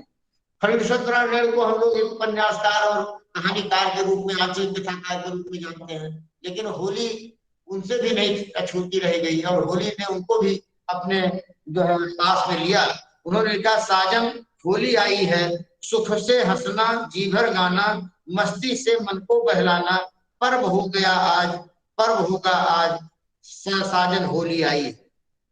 प्रेमचंद ने कई कहानियां लिखी, उसमें राजा हरदौर और एक गंगी विधवा राम की कहानी की जो है बहुत चर्चित रही है उस समय। इसी तरीके से साहित्य के क्षेत्र में प्रभु जोशी की अलग अलग तीलियां होली पर ही आधारित है। अपने इसी गंगा कावेरी व्याख्यान माला में तेजेंद्र शर्मा जी ने व्याख्यान दिया था, उनकी एक बार फिर होली रचना काफी महत्वपूर्ण है। ओम प्रकाश अवस्थी जी होली मंगल में हो, सुदेश राणा की होली नाम की रचना। तो साहित्य के क्षेत्र में भी अगर आप देखें तो होली की बड़ी अच्छी उपस्थिति हमको आपको दिखाई पड़ती है। इसी तरीके से हमारा जो एक गहन क्षेत्र है राग का, वो संगीत का जो क्षेत्र है, संगीत के दोनों धुरों पर आपको होली चीज मिलेगी। एक तो जो लोक गायन है, जो शास्त्रीय गायन है, जो उप शास्त्रीय गायन है, जो फिल्मी गायन है और जो लोक साहित्य है, तीनों जगह संगीत में आपको होली का संदर्भ मिलेगा। जो नृत्य का संदर्भ है कथक के साथ, वो भी होली से जुड़ जाता है। तो नृत्य और संगीत के जो है चाहे शास्त्रीय रूप हो, चाहे उपशास्त्रीय रूप हो, चाहे वो लोक जो है गीत हो, उन सब में आपको होली को देखने का अवसर मिलेगा। पहाड़ी क्षेत्रों में तो होली को विशेष रूप से मनाते हैं। कुमाऊनी और गढ़वाल की परंपराओं में तो एक बैठकी होती है संगीत की, जिसमें जो है होली के अवसर पर ही लोग अपनी अपनी प्रस्तुतियां देते हैं, और ये शास्त्रीय संगीत की उसका नाम ही है गीत बैठकी, ये होली के अवसर पर भी करते हैं। और होली की जो सबसे प्रबल अभिव्यक्ति हुई है किसी उसमें, तो ठुमरी में हुई, गायकी में ठुमरी में सबसे ज्यादा इसका प्रयोग जो है किया गया है। और इसमें जिन रागों का प्रयोग किया गया है उसमें खमाज, काफी, देश, टीलू, गारा, पहाड़ी, भैरवी, इन रागों का प्रयोग जो है ठुमरी में करके और होली को व्यक्त करने का प्रयास किया गया। क्योंकि किसी एक राग पर आधारित नहीं है, इसलिए इसमें होली के लिए मिश्र राग कहते हैं कि मिश्र राग का प्रयोग किया गया है, क्योंकि दोनों कई रागों को मिला करके इसको प्रस्तुत करते हैं। इसमें मध्यम और द्रुत लय में इसको अभिव्यक्त किया जाता है। इसके साथ ही इसमें रूपक, दीपचंडी, दादरा, इन चीजों का भी प्रयोग में, ये ताल है, इनका प्रयोग कर लेते हैं इसमें। जैसे एक अगर बनारस घराने की बात करें हम, तो एक वहां पर पंडिता सिद्धेश्वरी देवी हैं, उन्होंने राग काफी में दीपचंडी ताल में एक होली गीत निबद्ध किया है, उड़त अबीर गुलाल लाली छाई रे। ये इसको उनकी प्रिय शिष्या जो है ने भी गाया है, सविता देवी जी ने। इसी को गिरिजा देवी ने भी गाया है, मालिनी अवस्थी ने भी इसको प्रस्तुत किया है। उड़त अबीर गुलाल लाली छाई रे। होली पर ही आधारित जो ठुमरियां हैं उसमें बनारस घराने की ही शोभा गुप्तू जी हैं। शोभा गुप्तू जी को ज्यादातर लोग सुनते रहे हैं, लेकिन होली को लेकर के भी उन्होंने बहुत अच्छा जो है गायन किया है। आज बिरज में होली रे रसिया, बड़ा मशहूर शास्त्रीय गायन उनका है। बेगम अख्तर बहुत अच्छी गजल गायिका, आज भी लोग सुनते हैं। बहुत दिनों के बाद बेगम अख्तर को तो जो नए हमारे गजल गायक हैं वो पीछे पड़ जाते, पीछे हो जाते हैं उनसे, और अभी भी उनकी गायकी में जो दम है वो नए रचना जो नए गायक हैं वो उसका मुकाबला नहीं कर सकते हैं। बेगम अख्तर ने जो गाया उसको कैसी ये धूम मचाई कन्हैया। पंडित जसराज बड़े भक्त थे, बड़े प्रेमी थे भक्त बेगम अख्तर के। उनका एक गजल उन्होंने लगभग 100 बार सुना होगा। पंडित जसराज ने भी गिरजा देवी जो है बेगम अख्तर की उपस्थिति में उनके सम्मान में इस ठुमरी को उन्होंने स्वयं प्रस्तुत किया है, कैसी ये धूम मचाई कन्हैया। ऐसे ही एक मनोहारी जुगलबंदी किया है पंडित गिरजा देवी ने गायकी, अपनी गायकी में। इसमें उस्ताद अमजद अली खान ने अपने सरोद से अपना सरोद वादन किया था गिरजा देवी के इस जुगलबंदी में।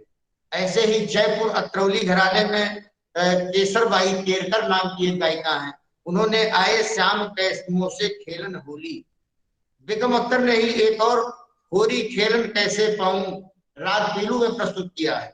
शुभा मुदगल बड़ी शास्त्रीय गायिका है, कन्हैया घर चलो मोरी, ये जो है उन्होंने संगीत के क्षेत्र में जो है शास्त्रीय रूप में प्रस्तुत किया है। और पंडित बनारस के पंडित छन्नूलाल मिश्र ने तो 10 प्रकार की होली एक ही कैसेट में, एक ही उसमें गा करके दिखाया है, शास्त्रीय से लेकर के। और 10 प्रकार की होली का गायन, राधा की होली, कृष्ण की होली, राम की होली, इस तरीके से 10 प्रकार की जो है होलियों का उन्होंने वर्णन किया है। लेकिन सबसे ज्यादा चर्चित उनकी जो होली है वो दिगंबर की होली, मसाले की होली।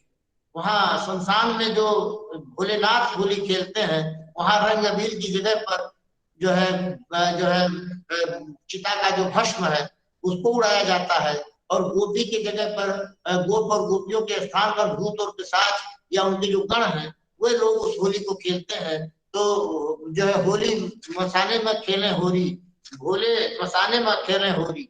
मसान में होली खेलने का जो दिगंबर का एक चित्रण है शास्त्रीय गायन में पंडित छन्नूलाल मिश्र का, वो बड़ा अद्भुत गायन है।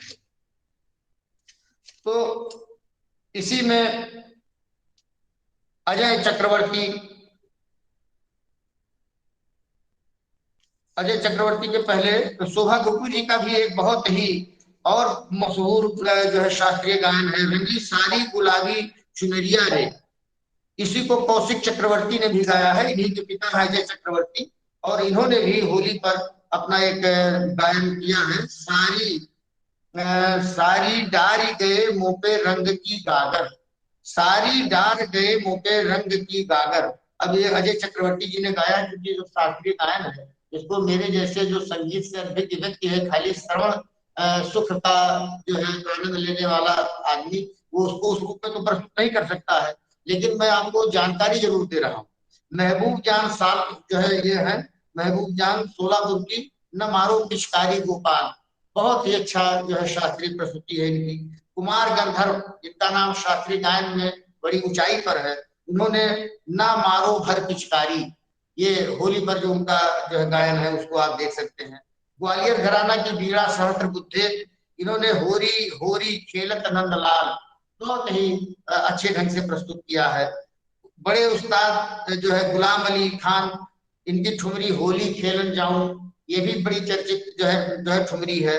भीमसेन जोशी, शास्त्रीय गायन का जो हिमालय शिखर कहा जाए, एवरेस्ट शिखर, उन्होंने होली खेलत नंद कुमार ये जो है प्रस्तुत किया है।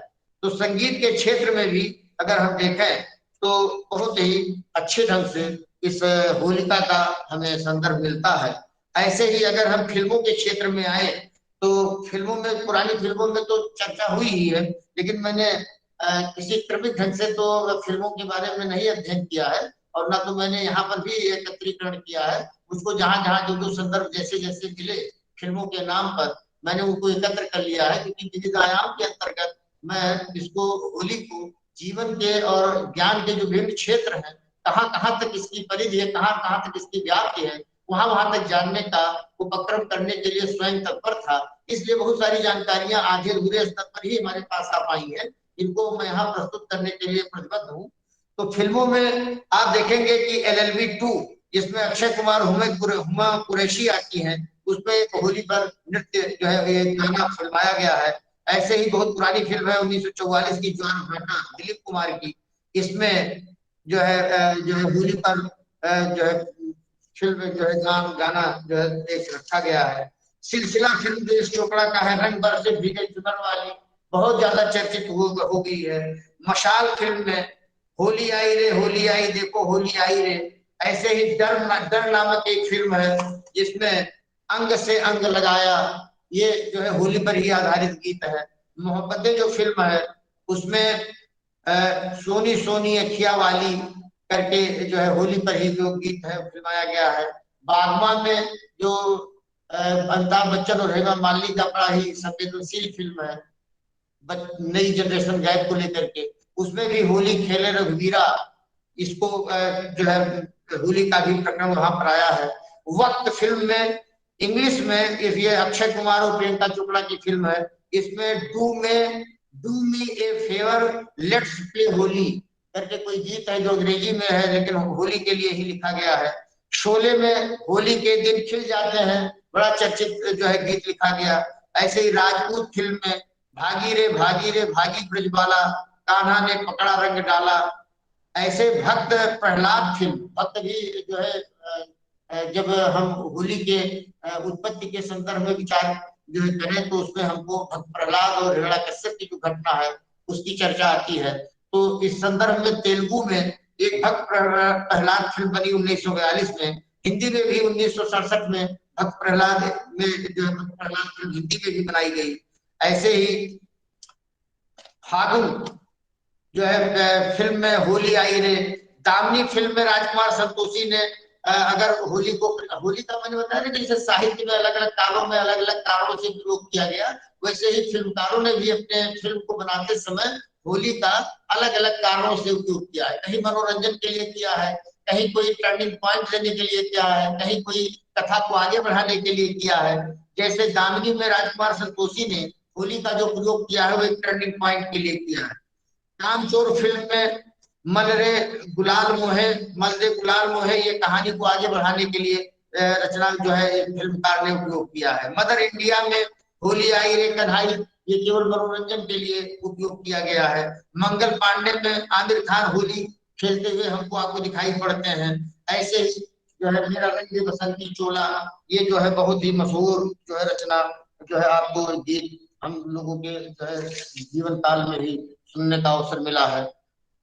तो ये एक संदर्भ ऐसा है कि जो आपके सम्मुख अलग अलग आयामों को लेकर के रखना था। ऐसे ही चित्रकला के क्षेत्र में, क्योंकि जो है होली का जो हम इतिहास समझने का प्रयास करते हैं तो हमें इतिहास में जा करके चित्रकला के इतिहास में जब हम जाते हैं तो वहां पर मुगल काल में तो जो है चित्रकला का विकास हुआ ही है होली के संदर्भ में। लेकिन जो भक्ति काल है, भक्ति काल में जो कृष्ण रास लीला है और कृष्ण और जो है हमारे चरित्र नायक है उनके द्वारा जो होली का वर्णन है वो भी चित्रों में बहुत अलग अलग शैलियों के चित्र हैं उनमें चित्रित करने का प्रयास किया गया। मुगल काल में अकबर जोधाबाई का जो होली खेलने का चित्रण है वो चित्रों में उपलब्ध है। जहांगीर नूरजहां का होली खेलते हुए चित्र उपलब्ध है। शाहजहां के कार्यकाल में इसे ईद ए गुलाबी के नाम से जाना जाता था। शाहजहां के कार्यकाल में होली को ईद ए गुलाबी के नाम से मनाते थे। आब ए पाशी के नाम से भी यानी जो है रंगों की बौछार ऐसे नाम दे करके मुगल काल में होली को लोग मनाते थे। बहादुर शाह जफर तो होली के बड़े शौकीन थे। इनके जो है होली का वर्णन लाल किले के पीछे बिलावल बाग में वहां खेलने का वर्णन ज्यादा मिलता है। ऐसे ही होली के जो ऐतिहासिक संदर्भ है वो हमारे मंदिरों के पुराने मंदिरों के भित्ति चित्रों पर मंदिरों की दीवारों पे प्राचीन चित्रों में ये मिलते हैं। विजयनगर की जो राजधानी हम्पी है वहां 16वीं शताब्दी का एक चित्रफलक राज दंपत का जो होली खेलते हुए चित्र दिखाया गया है। 16वीं शताब्दी में अहमदनगर में एक चित्र जो है आकृति मिली है बसंत रागनी जिसमें राज परिवार झूला पे नृत्य संगीत देख रहा है सुन रहा है और रंगों की बौछार जो है देख जो है झेल रहा है। 17वीं शताब्दी में मेवाड़ की एक कलाकृति में महाराणा को जो है दरबार में उपहार और नृत्य के साथ रंग का जो है कुंडा रखा हुआ है। तो ये होली के ही संदर्भ में इस वर्णन को हम देख सकते हैं। बूंदी से जो प्राप्त है एक चित्र इसमें राजा को हाथी के दांत के सिंहासन पर बैठा दिखाया गया है और इसके गालों पर महिलाएं गुलाल मल रही हैं।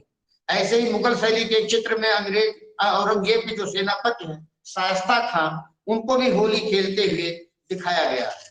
तो जो ये होली का जो संदर्भ है वो बड़ा व्यापक संदर्भ है और इन सारे संदर्भों को एक साथ रख पाना बड़ा मुश्किल है कि हम इसको एक साथ में कैसे रख पाए, लेकिन जितना हो सकता है उतना आपके सम्मुख रखने का प्रयास किया है। अब अगर हम देखें तो होली को लेकर के जो इसके उत्पत्ति को लेकर के कुछ कथाएं हैं उनको इस रूप में लेना है क्योंकि आजकल एक नकारात्मक जो है स्वर भी होली को लेकर के हमको चारों तरफ दिखाई पड़ता है। ऐसे में उन कहानियों को लेकर के भी लोगों ने उसकी गलत व्याख्याएं या अपने अपने ढंग से व्याख्याएं करना शुरू की हैं। होली को लेकर के जो सबसे प्रसिद्ध कथा है वो भक्त प्रहलाद की। उनके पिता हिरण्यकश्यप असुरराज थे और उनको एक वरदान मिला हुआ था। वो वरदान था कि जो है उनको न तो जो है चार वरदान थे। 4 वरदान में पहला वरदान था कि इंसान और जानवर उनको मार नहीं सकता। हिरण्यकश्यप को न तो कोई इंसान न तो कोई जानवर मार नहीं सकता था। न उसको घर के अंदर न तो घर के बाहर मारा जा सकता था। न उसे दिन न उसे रात में मारा जा सकता था। न उसे अस्त्र न उसे शस्त्र से मारा जा सकता था। न उसे जमीन न पानी न हवा। ये जो कहानी है इस कहानी के आधार पर एक जो बात सामने आती है कि ऐसे वरदान आखिर लोगों भगवान या ईश्वर के द्वारा दिए तो जाते थे तो इस नाते की असंभव से असंभव घटनाएं कैसे संभव हो जाती है। अब इस वरदान को सामान्यता देखने पर लगता है कि इसकी कोई काट इसकी कोई तोड़ नहीं मिल पाएगा और ये आदमी अजय और अमर रहेगा। लेकिन जब उन्हीं का पुत्र भगवान विष्णु के भक्ति भावना में लीन हो जाता है और अपने पिता को विष्णु मानने से या ईश्वर मानने से इनकार कर देता है उसको तरह तरह से प्रताड़ित करने का वो प्रयास करते हैं। लेकिन अंतिम जो प्रयास होता है उनकी बहन होलिका के द्वारा होता है। होलिका को भी एक विशेष वरदान मिला रहता है कि यदि मुझे जला नहीं सकती है तो कहती है कि मैं आपके इस समस्या का समाधान कर दूंगी और मैं प्रहलाद को लेकर के होली बैठ जाती हूँ और आप अग्नि जलवाइए। मुझको तो वरदान मिला हुआ है आपकी तरह मैं तो जलूंगी नहीं और प्रहलाद जल जाएगा तो आपकी समस्या का समाधान हो जाएगा। ऐसी परिस्थिति में होलिका प्रहलाद को लेकर के जो है लकड़ियों पे बैठती है आग जलाई जाती है। होलिका जो है का जो वस्त्र था जो वरदान था वो प्रहलाद को मिल जाता है। प्रहलाद नहीं जलता है और होलिका जल जाती है। इस तरीके से जो बुराइयां हैं जो नकारात्मकता है उन पर विजय पाने की बात यहाँ पर कहने का प्रयास किया है इस लेखक के माध्यम से, इस मिथकीय या पौराणिक कहानी के माध्यम से। तो एक तो ये कि हिरण्यकश्यप, जिसमें प्रहलाद प्रहलाद और आह्लाद, प्रहलाद का अर्थ ही है आह्लाद, विशेष रूप से जो आह्लाद आनंद हो, तो प्रहलाद स्वयं भी अपने आप में आह्लाद का आनंद का ही प्रतीक है। और जो वैर उत्पीड़न की प्रतीक होलिका है, होलिका मतलब जलाने की लकड़ी, तो उसको भी जो है जला करके नष्ट कर दिया गया। ऐसे ही एक कहानी मिलती है ढूंढी राक्षस की, जो राजा रघु, अयोध्या के जो भगवान राम की परंपरा में उनके पूर्वज राजा रघु रहे थे, उनके कार्यकाल में एक ढूंढी नाम की राक्षसी का वर्णन मिलता है, जिसको ये वरदान मिला हुआ था कि वो अदृश्य रह करके लोगों को परेशान कर सकती है, और जो चाहे वो कर सकती है। लेकिन उसके साथ ही वरदान के साथ उसका उपाय भी बताया गया था कि जहां बच्चे शोर मचाएंगे, एक दूसरे से झगड़ेंगे, लड़ेंगे, जो है अंग और प्रत्यंग में जो है छूने छाने का, जो है धूप लगाने का, रंग लगाने का जो मामला है, ऐसी अगर स्थिति होगी तो वहां पर राक्षसी की माया नहीं चल पाएगी। अब इसके पीछे सच्चाई क्या है ये तो अलग मामला है, लेकिन ढूंढी राक्षसी का ये वर्णन मिलता है कि जो है वो बच्चों को जब ज्यादा परेशान करने लगी, तो जो उसका उपाय था कि बच्चे एक दूसरे को रंग लगाएं, एक दूसरे से लड़े झगड़े, शोर करें, खूब हो हल्ला करें, तो राक्षसी की माया हट जाएगी। इस आधार पर भी होली को मनाने की परंपरा बताई जाती है। राधा कृष्ण का जो संबंध है होली से, वो तो मूल संबंध है, वो महाभागवत से चलता आ रहा है। उनकी रास परंपरा और जो महारास है, उससे होली का गोपी गोपियों का जो जुड़ना है, और पूरे ब्रजमंडल में जो बरसों जो है बरसों बरस जो है होली का ही माहौल रहता है। तो ऐसे में राधा और कृष्ण जैसे नायक चरित नायक जो हमारे रहे हैं, उनका जो है होली से बड़ा गहरा संबंध रहा है। इसमें एक बड़ी कथा आती है कामदेव के पुनर्जन्म।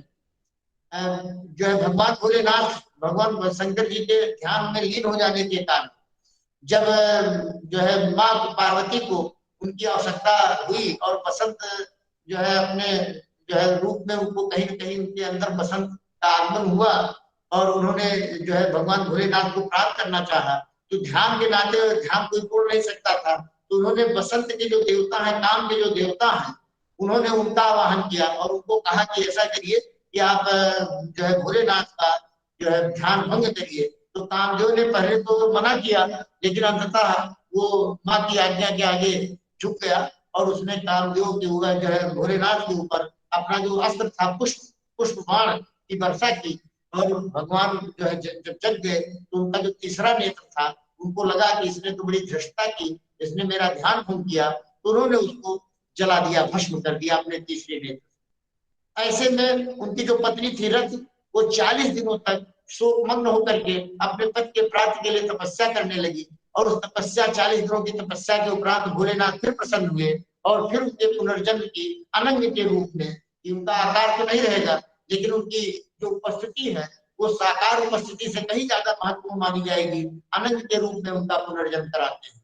और वहां से 40 दिनों के बाद, उस कामदेव के दहन के बाद जो है 40 दिन तक तपस्या के बाद रथि ने जब ये वरदान प्राप्त कर लिया कि उनके पति का पुनर्जन्म हो गया और अनंत के रूप में वो अब दुनिया में स्थापित रहेंगे, तो उसी 40 दिन के बाद जो है होली के मनाने की परंपरा बताई गई है। तो इस तरीके से कई पौराणिक आख्यानों में होली को अलग अलग तरीके से बताने का, उसके उत्पत्ति और विकास का रेखांकन करने का प्रयास किया गया है। ऐसे ही एक कथा यह मिलती है कि पूतना नाम की जो राक्षसी थी, वो बाल रूप में जब कृष्ण भगवान थे तो उनका वध करने के लिए जाती है, तो पूतना के वध के दिन को भी हम जो है पाते हैं इतिहास में कि इसको होली मनाने की परंपरा से भी जोड़ा गया है। तो कृष्ण के द्वारा जो पूतना का वध है, उसको भी इस कहानी में आप जोड़ लें एक नई कहानी के रूप में।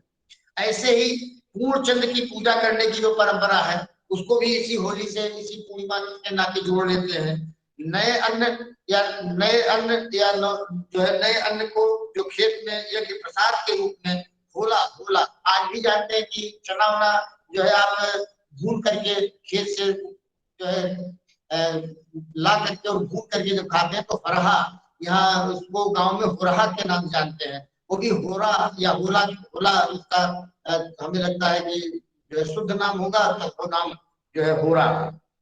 ऐसे ही प्रथम पुरुष मनु का जो जन्म है, उस जन्म तारीख से मन्वादि तिथि के नाम से भी इस दिन को हम लोग जानते हैं। ऐसे ऐसी परंपराएं जो है, इन 4-5 तरह की कहानियां जो है इस होली के लिए जो है हमारे शास्त्रों में इतिहास के रूप में हमें प्राप्त होती है। तो इन कहानियों के साथ ही साथ जो है कहना केवल इतना है कि कोई भी विधा साहित्य की, चाहे जिस विधा में आप जाएंगे, चाहे जिस काल में जाएंगे, आपको होली का वर्णन जरूर मिलेगा। ऐसे ही आप साहित्य को छोड़ करके कला की किसी भी दुनिया में जाएंगे तो वहां पर आपको होली का चित्रण जरूर मिलेगा। ज्यादातर भित्ति चित्रों में या जो चित्र बनाए गए हैं जो है हमारे कागजों के ऊपर अलग अलग शैलियों के, उन पर आपको जरूर जो है होली का जो है संदर्भ जरूर दिखाई पड़ेगा।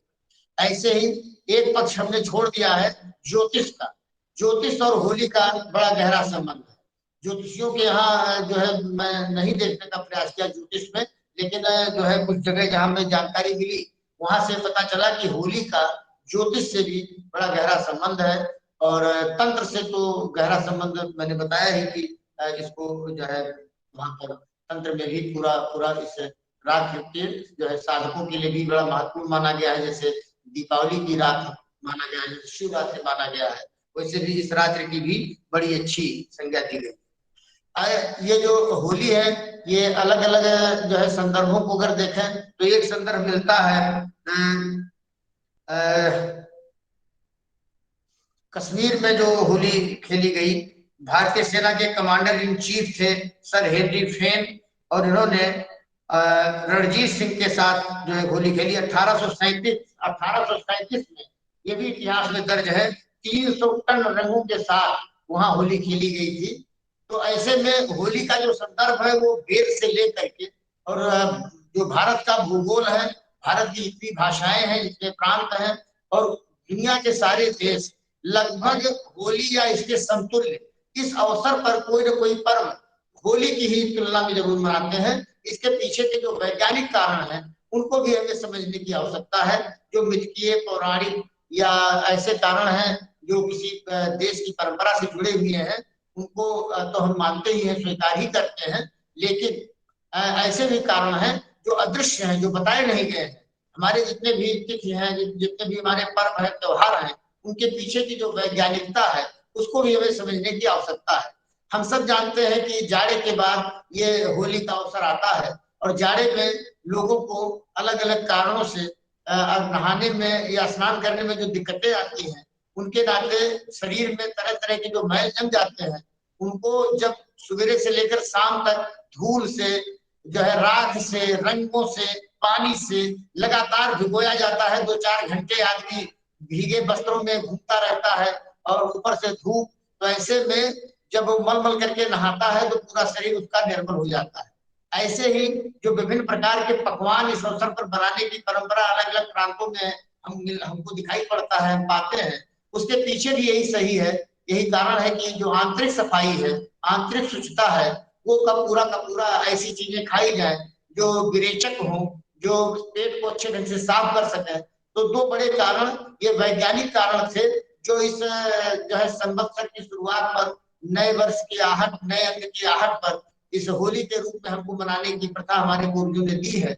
हाँ, ये जरूर है कि कालांतर में इसको लेकर के शिष्ट समुदाय में एक अलग तरह की जो है विडंबना है, और जो है अभी अशिक्षित है, अर्ध शिक्षित समुदाय है, उसमें एक अलग तरह की विडंबना है। शिक्षित समुदाय इसको एक अशिष्ट जो है रूप में कि हम रंग लगाएंगे, रंग छुड़ाना पड़ेगा, तो वो अपने जो है सुविधाजीवी जीवन है उसके अंतर्गत इसको बेकार की चीज मानता है। और इधर जो सुप्रीम कोर्ट ने जो है धर्म विशेषकर हिंदू धर्म को लेकर के तरह तरह के पर्वों और तिथियों पर जो याचिकाएं स्वीकार करके और निर्णय देना शुरू किया है, उसमें इन लोगों के द्वारा लकड़ी की कटान लगभग 30,000 स्थानों पर चिन्हित करके भारत में बताते हैं कि 30,000 स्थानों पर अगर 4-4, 5-5 कुंटल लकड़ी एक स्थान पर जलाई जा रही है तो कितने कुंटल लकड़ी जो है जला दी जाती है हर साल होलिका के नाम पर। ऐसे में ये एक प्रकृति विरोधी जो है पर्व है, ये पर्यावरण को नुकसान पहुंचाने वाला एक पर्व है। ऐसे ही रंगों को लेकर के जो रंगों में रासायनिक घोल मिला दिए जा रहे हैं, उनके नाम आप सब लोग जानते होंगे। तरह तरह के रंग हैं, जो तरह तरह की चीजें जो रासायनिक पदार्थ रंगों के नाम पर लोग लगाने लगे हैं, वो लोगों के आंखों को, त्वचा को बहुत नुकसान पहुंचाने का कार्य कर रही है। ऐसे ही एक तीसरी चीज है, इस पर्व को एक नशे का पर्व मान लिया गया है। इसमें जो भोजन है, वो भोजन के साथ साथ कुछ पेय पदार्थों को भी चिन्हित किया गया है। कांजी नाम से एक पदार्थ बनाते हैं, इसमें पेय पदार्थ जो गाजर से बनता है, और उसमें कुमार उठा करके बनाते हैं, बड़ा अच्छा पेय बताते हैं। मेरे को तो कभी अवसर नहीं मिला, लेकिन ठंडाई भी इसमें एक बहुत विशेष पेय के रूप में प्रचलित है, और बड़े बड़े शहरों में जो है देखने को मिलता है कि ठंडाई की दुकान जो है चल रही है। ऐसे में भगवान भोलेनाथ का एक प्रिय जो है औषधि, जिसको भांग के नाम पर हम जानते हैं, इस भांग को विजया के नाम से भी जो है जाना जाता है।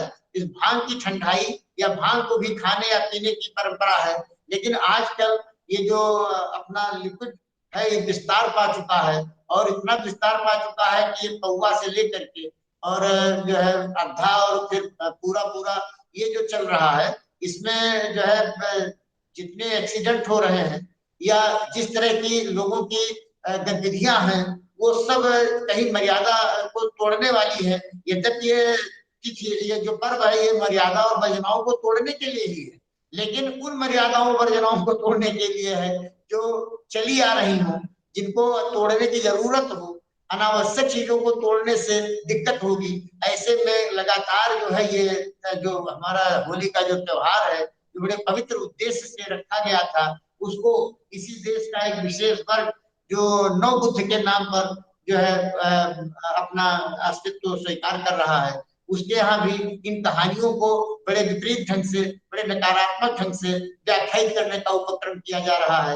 भाई कहानियों का जो सच है, कहानियां तो कहानियां ही हैं, उनमें से सकारात्मक चीजों को लेने की आवश्यकता है। आज आवश्यकता ये है कि हम इतिहास में जाएं। तो इतिहास में जाने का तात्पर्य नहीं है कि हम ऐतिहासिक हो जाएं। दिनकर ने तो इतिहास में जाते हुए बड़ी अच्छी चेतावनी दी थी कि जब भी अतीत में जाता हूँ, मुर्दों को नहीं हिलाता हूँ, पीछे हटकर फेंकता बाण, जिससे कंपित हो वर्तमान। तो वर्तमान में अगर कोई सकारात्मकता लानी है तो इतिहास में जाइए, इतिहास से वो सूत्र लाइए, इतिहास से वो ऊर्जा ताकत लाइए, उत्साह उमंग लाइए। तो होली के नाम पर अलग अलग कालों में, अलग अलग कालखंडों में, चाहे साहित्य का क्षेत्र हो, चाहे चित्रकला का क्षेत्र हो, चाहे संगीत का क्षेत्र हो, चाहे तंत्र का क्षेत्र हो, चाहे ज्योतिष का क्षेत्र हो, समाज की जो गतिविधियां हैं वो, और इसी में होली मिलन नाम का एक जो सामाजिक कार्यक्रम राजनीतिक पार्टियों के द्वारा, संस्थानों के द्वारा, संगठनों के द्वारा चलाया जाता है, वो भी एक बड़ा महत्वपूर्ण पक्ष है इसका। इसी बहाने लोग अब मोहल्लों में भी अच्छे लोग निकल करके आने लगे हैं। नहीं तो अभी 2-3-4 साल पहले तक जो है इधर करीब लगभग 10-15 सालों में मैंने देखा कि युवा वर्ग नशे करके और डीजे बजाकर इसके चारों ओर इस तरीके से कब्जा कर लेता है होली पर कि जो है मोहल्ले की या गांव की जो महिलाएं हैं, जो सीधे सज्जन लोग हैं, वो वहां पर जाना नहीं पसंद करते। लेकिन स्थितियां बदल रही हैं। जो अलग अलग पार्टियों के शासन काल में अलग अलग तरीके की गतिविधियां हो रही थी, वो उत्तर प्रदेश में पूरी तरीके से रुक गई हैं, पूरे देश में रुक गई हैं। और हम अपने पर्वों और त्योहारों के प्रति एक सकारात्मक दृष्टिकोण लेकर के हमको आगे बढ़ना ही चाहिए, और इस अवसर को प्रेम का, अनुराग का, सामाजिक सौहार्द का, भेदभाव के उन्मूलन का, अस्पृश्यता के अंत का, अलग अलग तरीके से अलग अलग धर्मों में देखिए, सिख धर्म में भी इसको बड़ी महानता मिली हुई है। सिख धर्म जो सिखों के अंतिम मानव गुरु गोविंद सिंह जी थे, उन्होंने इसको मार्शल आर्ट के रूप में 3 दिनों तक, 4 दिनों तक उन्होंने घुड़सवारी, तीरंदाजी ऐसी चीजों से जोड़ दिया जो राष्ट्रीयता और देशभक्ति की भावना से जुड़ गया। तो गुरु गोविंद सिंह जैसे ने जो है अगर होली का ये अवसर, होली का ये जो त्योहार जो हमारे पारंपरिक ढंग से पूर्वजों की देन है, उसको उन्होंने नए रूप में अगर व्याख्यायित किया तो देश हित में है। ऐसे ही आज हम देश हित में और समाज के हित में, राष्ट्र के हित में, मनुष्यता के पक्ष में अगर इस होली के त्योहार को खड़ा करना चाहें तो हमें इसको नशा मुक्ति के जो है रूप में इसको देना होगा। कि हम जो लगातार एक्सीडेंट कर रहे हैं, लगातार जो मर्यादाओं को तोड़ रहे हैं, वो उन चीजों पर प्रतिबंध तो लगना चाहिए, लेकिन होली जैसे पवित्र त्योहार को लेकर के जो नकारात्मक चीजें फैलाई जा रही हैं उनको हमें आगे बढ़ करके रोकना चाहिए, उन पर विराम लगाना चाहिए। तो आज के इस अवसर पर एक अनौपचारिक बात रखने का जो अवसर मुझे मिला, उस अवसर का मैंने कितना उपयोग किया ये तो आप बताएंगे, लेकिन मैं चाहता हूं कि इस मंच पर जो उपस्थित हमारे अन्य जो है विद्वतगण हैं वह अपनी अपनी बातें पूरक के रूप में जरूर इस होली की यात्रा में जो एक अनौपचारिक परिचर्चा यहाँ पर जो है अब होने जा रही है वो आगे बढ़ाई जाए। मैं अपनी गाड़ी को ही विराम देता हूँ। आज आयोजक मंडल के प्रति पुनः धन्यवाद ज्ञापित करता हूँ कि उन्होंने मुझे बिना विषय विशेषज्ञता के एक अवसर दिया कि मैं इन चीजों को जोड़ घटा करके आपके सम्मुख रख सकूं। बहुत बहुत धन्यवाद। धन्यवाद सर, बहुत बहुत धन्यवाद आपको। इस होली के पावन पर्व के अवसर पर अपने जो होली की यात्रा कराई है, होली का वैश्विक रूप, वहां से लेकर के आपने अलग अलग होली के जो अलग अलग पक्ष जो है उनको हमारे सामने आपने प्रस्तुत किया है। जैसे कि साहित्य क्षेत्र में जिस प्रकार होली का उल्लेख मिलता है और लोक जो गीत जो है या संगीत जो है वहाँ पर होली का जो उल्लेख किस प्रकार मिलता है, और उसके बाद चित्रकला में जिस प्रकार होली का उल्लेख मिलता है, साहित्यिक दृष्टि से और सामाजिक दृष्टि से और अलग अलग क्षेत्रों में जिस प्रकार होली को मनाया जाता है अलग अलग प्रदेशों में, और इस होली को मनाते हुए सब लोग जिस प्रकार इसमें जो शामिल दिखते हैं, और आजकल जिस तरह होली के नाम पर जो विषमताएं हमारे सामने दिखाई देती हैं, उन सभी विषयों के बारे में आपने बहुत ही महत्वपूर्ण जो व्याख्यान जो विषय जो है आपने हमारे सामने प्रस्तुत किया है। क्योंकि हमें होली हमने सुना है, होली का नाम सुना है, होली बस रंगों का त्योहार है, पावन पर्व है, यह इस प्रकार हमने सुना है, मगर होली का उद्देश्य क्या है, होली का उसका जन्म कहाँ से माना जाता है, जिसके आपने उपनिषदों से लेकर के पुराण और अलग अलग जो यहाँ पर आपने संदर्भों का प्रस्तुत किया है, तो इस तरह अलग अलग संदर्भों का प्रस्तुत करते हुए आपने बहुत ही महत्वपूर्ण जो होली के संबंध में आपने विषय हमारे सामने प्रस्तुत किया है। आपको इस आयोजन मंडल की ओर से और जितने भी हमारे साथी इसमें जुड़े हुए हैं उन सभी की ओर से मैं फिर से धन्यवाद देता हूं सर, बहुत बहुत धन्यवाद। और हमारे इस व्याख्यान में जिसकी 85वां व्याख्यान है गंगा कावेरी व्याख्यान माला का, इस व्याख्यान में हमारे साथ जिसकी मैंने पहले उल्लेख किया था टोरंटो से जो हिंदी के बहुत ही प्रसिद्ध व्यंग्यकार हैं धर्मपाल जैन इसमें जुड़े हुए हैं, और उसके साथ उसके बाद यहाँ जम्मू से ले जिसकी परमेश्वरी मैडम जुड़ी हुई है, और चंडीगढ़ से अमृतसर से अतुला भास्कर जी जुड़ी हुए हैं, और यहाँ कर्नाटक में हमारे जो गुलबर्गा विश्वविद्यालय की जो परिमला अम्बेकर मैडम जुड़ी हुई है, केरला से जुड़ी हुई है। तो इस तरह सभी प्रांतों से हमारे साथ लोग जुड़े हुए हैं, उन सभी का मैं आभार प्रकट करता हूं। मित्रों, आप सभी से यह निवेदन है कि इस आज के इस भारतीय परंपरा में रंगोत्सव के विविध रंग विषय पर जिस प्रकार का महत्वपूर्ण व्याख्यान हुआ है, उसके संदर्भ में आप अपना विचार या जिज्ञासा या प्रश्न जो कुछ भी हो रख सकते हैं। अपना माइक अनम्यूट करके अपना विचार रख सकते हैं। आपका स्वागत है।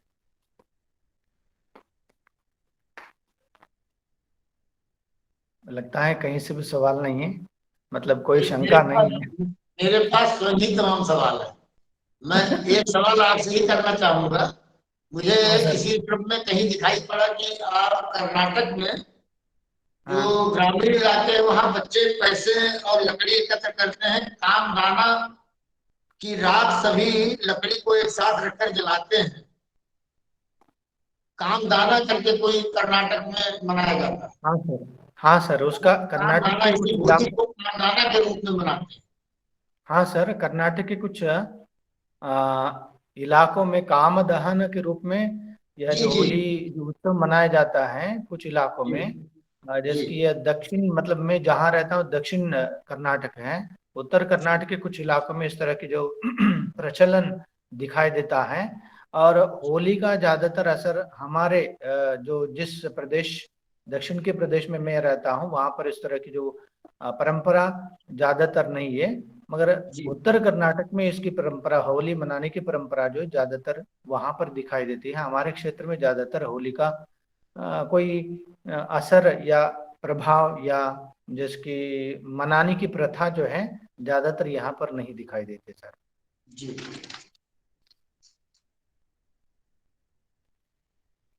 और कोई मित्र अपना विचार व्यक्त करना चाहते हैं, जिज्ञासा, जो कुछ भी सर अपने मन के विचार हो? हाँ सर कहिए कहिए सर। कहिए, स्वागत है आपका। सर ये होली कहाँ से स्टार्ट हुई और किस सन से मनाई जाती है, और सबसे पहले कहाँ से शुरुआत हुई थी, कहाँ पे मनाई गई थी?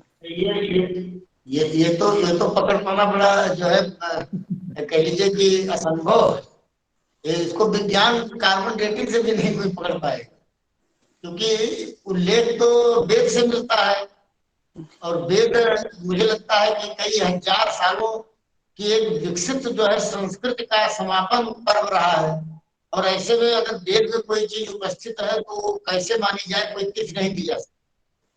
हाँ, ये जरूर है कि जब से मनुष्य इस धरती पर आया होगा और विभिन्न मौसम में, जैसे गर्मी में आपको गर्मी लगती है, जाड़े में जाड़ा लगता है, ऐसे बसंत में आपका मन जरूर बौराया रहा होगा। हमारे जो पूर्वज रहे होंगे तो उनको स्वतः ही होली का अंतर्गत आनंद जरूर मिला होगा प्रकृति में रहते हुए, क्योंकि उस समय जिस तरह से आम बौराते हैं, सरसों का पीलापन फैला रहता है, कोयलें टूटती हैं, नए अन्न का अन्न जो है गदराने लगते हैं, उनमें अन्न आने लगता है।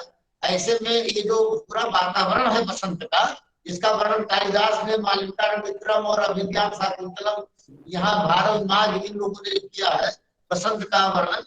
वहां पे अगर आप देखेंगे तो बसंत का ही ये जो ऋतु है, जैसे हमारे यहाँ काल का जो विभाजन है उसमें एक सप्ताह है, लेकिन सप्ताह का जो विभाजन है वो कृत्रिम विभाजन है, जबकि जो पक्ष का विभाजन है वो प्राकृतिक विभाजन है। आप एक पक्ष को प्रकृति में देख सकते हैं कि एक पक्ष, दूसरा पक्ष, तीसरा पक्ष क्या है, लेकिन पहला दिन दूसरा दिन जो सप्ताह का है उसका प्रकृति में आप कोई गुणधर्म लक्षण नहीं ढूंढ सकते।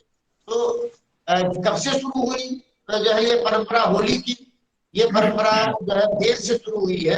इसलिए कह सकते हैं कि मानव अपने आदिकाल से ही उत्सव धर्मी रहा है, और वो प्रकृति के साथ साथ प्रकृति का साहचर्य और उसके तादात्म्य को ग्रहण करते हुए होली बहुत पहले से, जब से उसने सचेत हुआ होगा और इस परंपरा पर्यावरण में रहने की उसने आदत डाली होगी, उसी समय से शुरू हुआ, कोई चीज नहीं बताई जा सकती।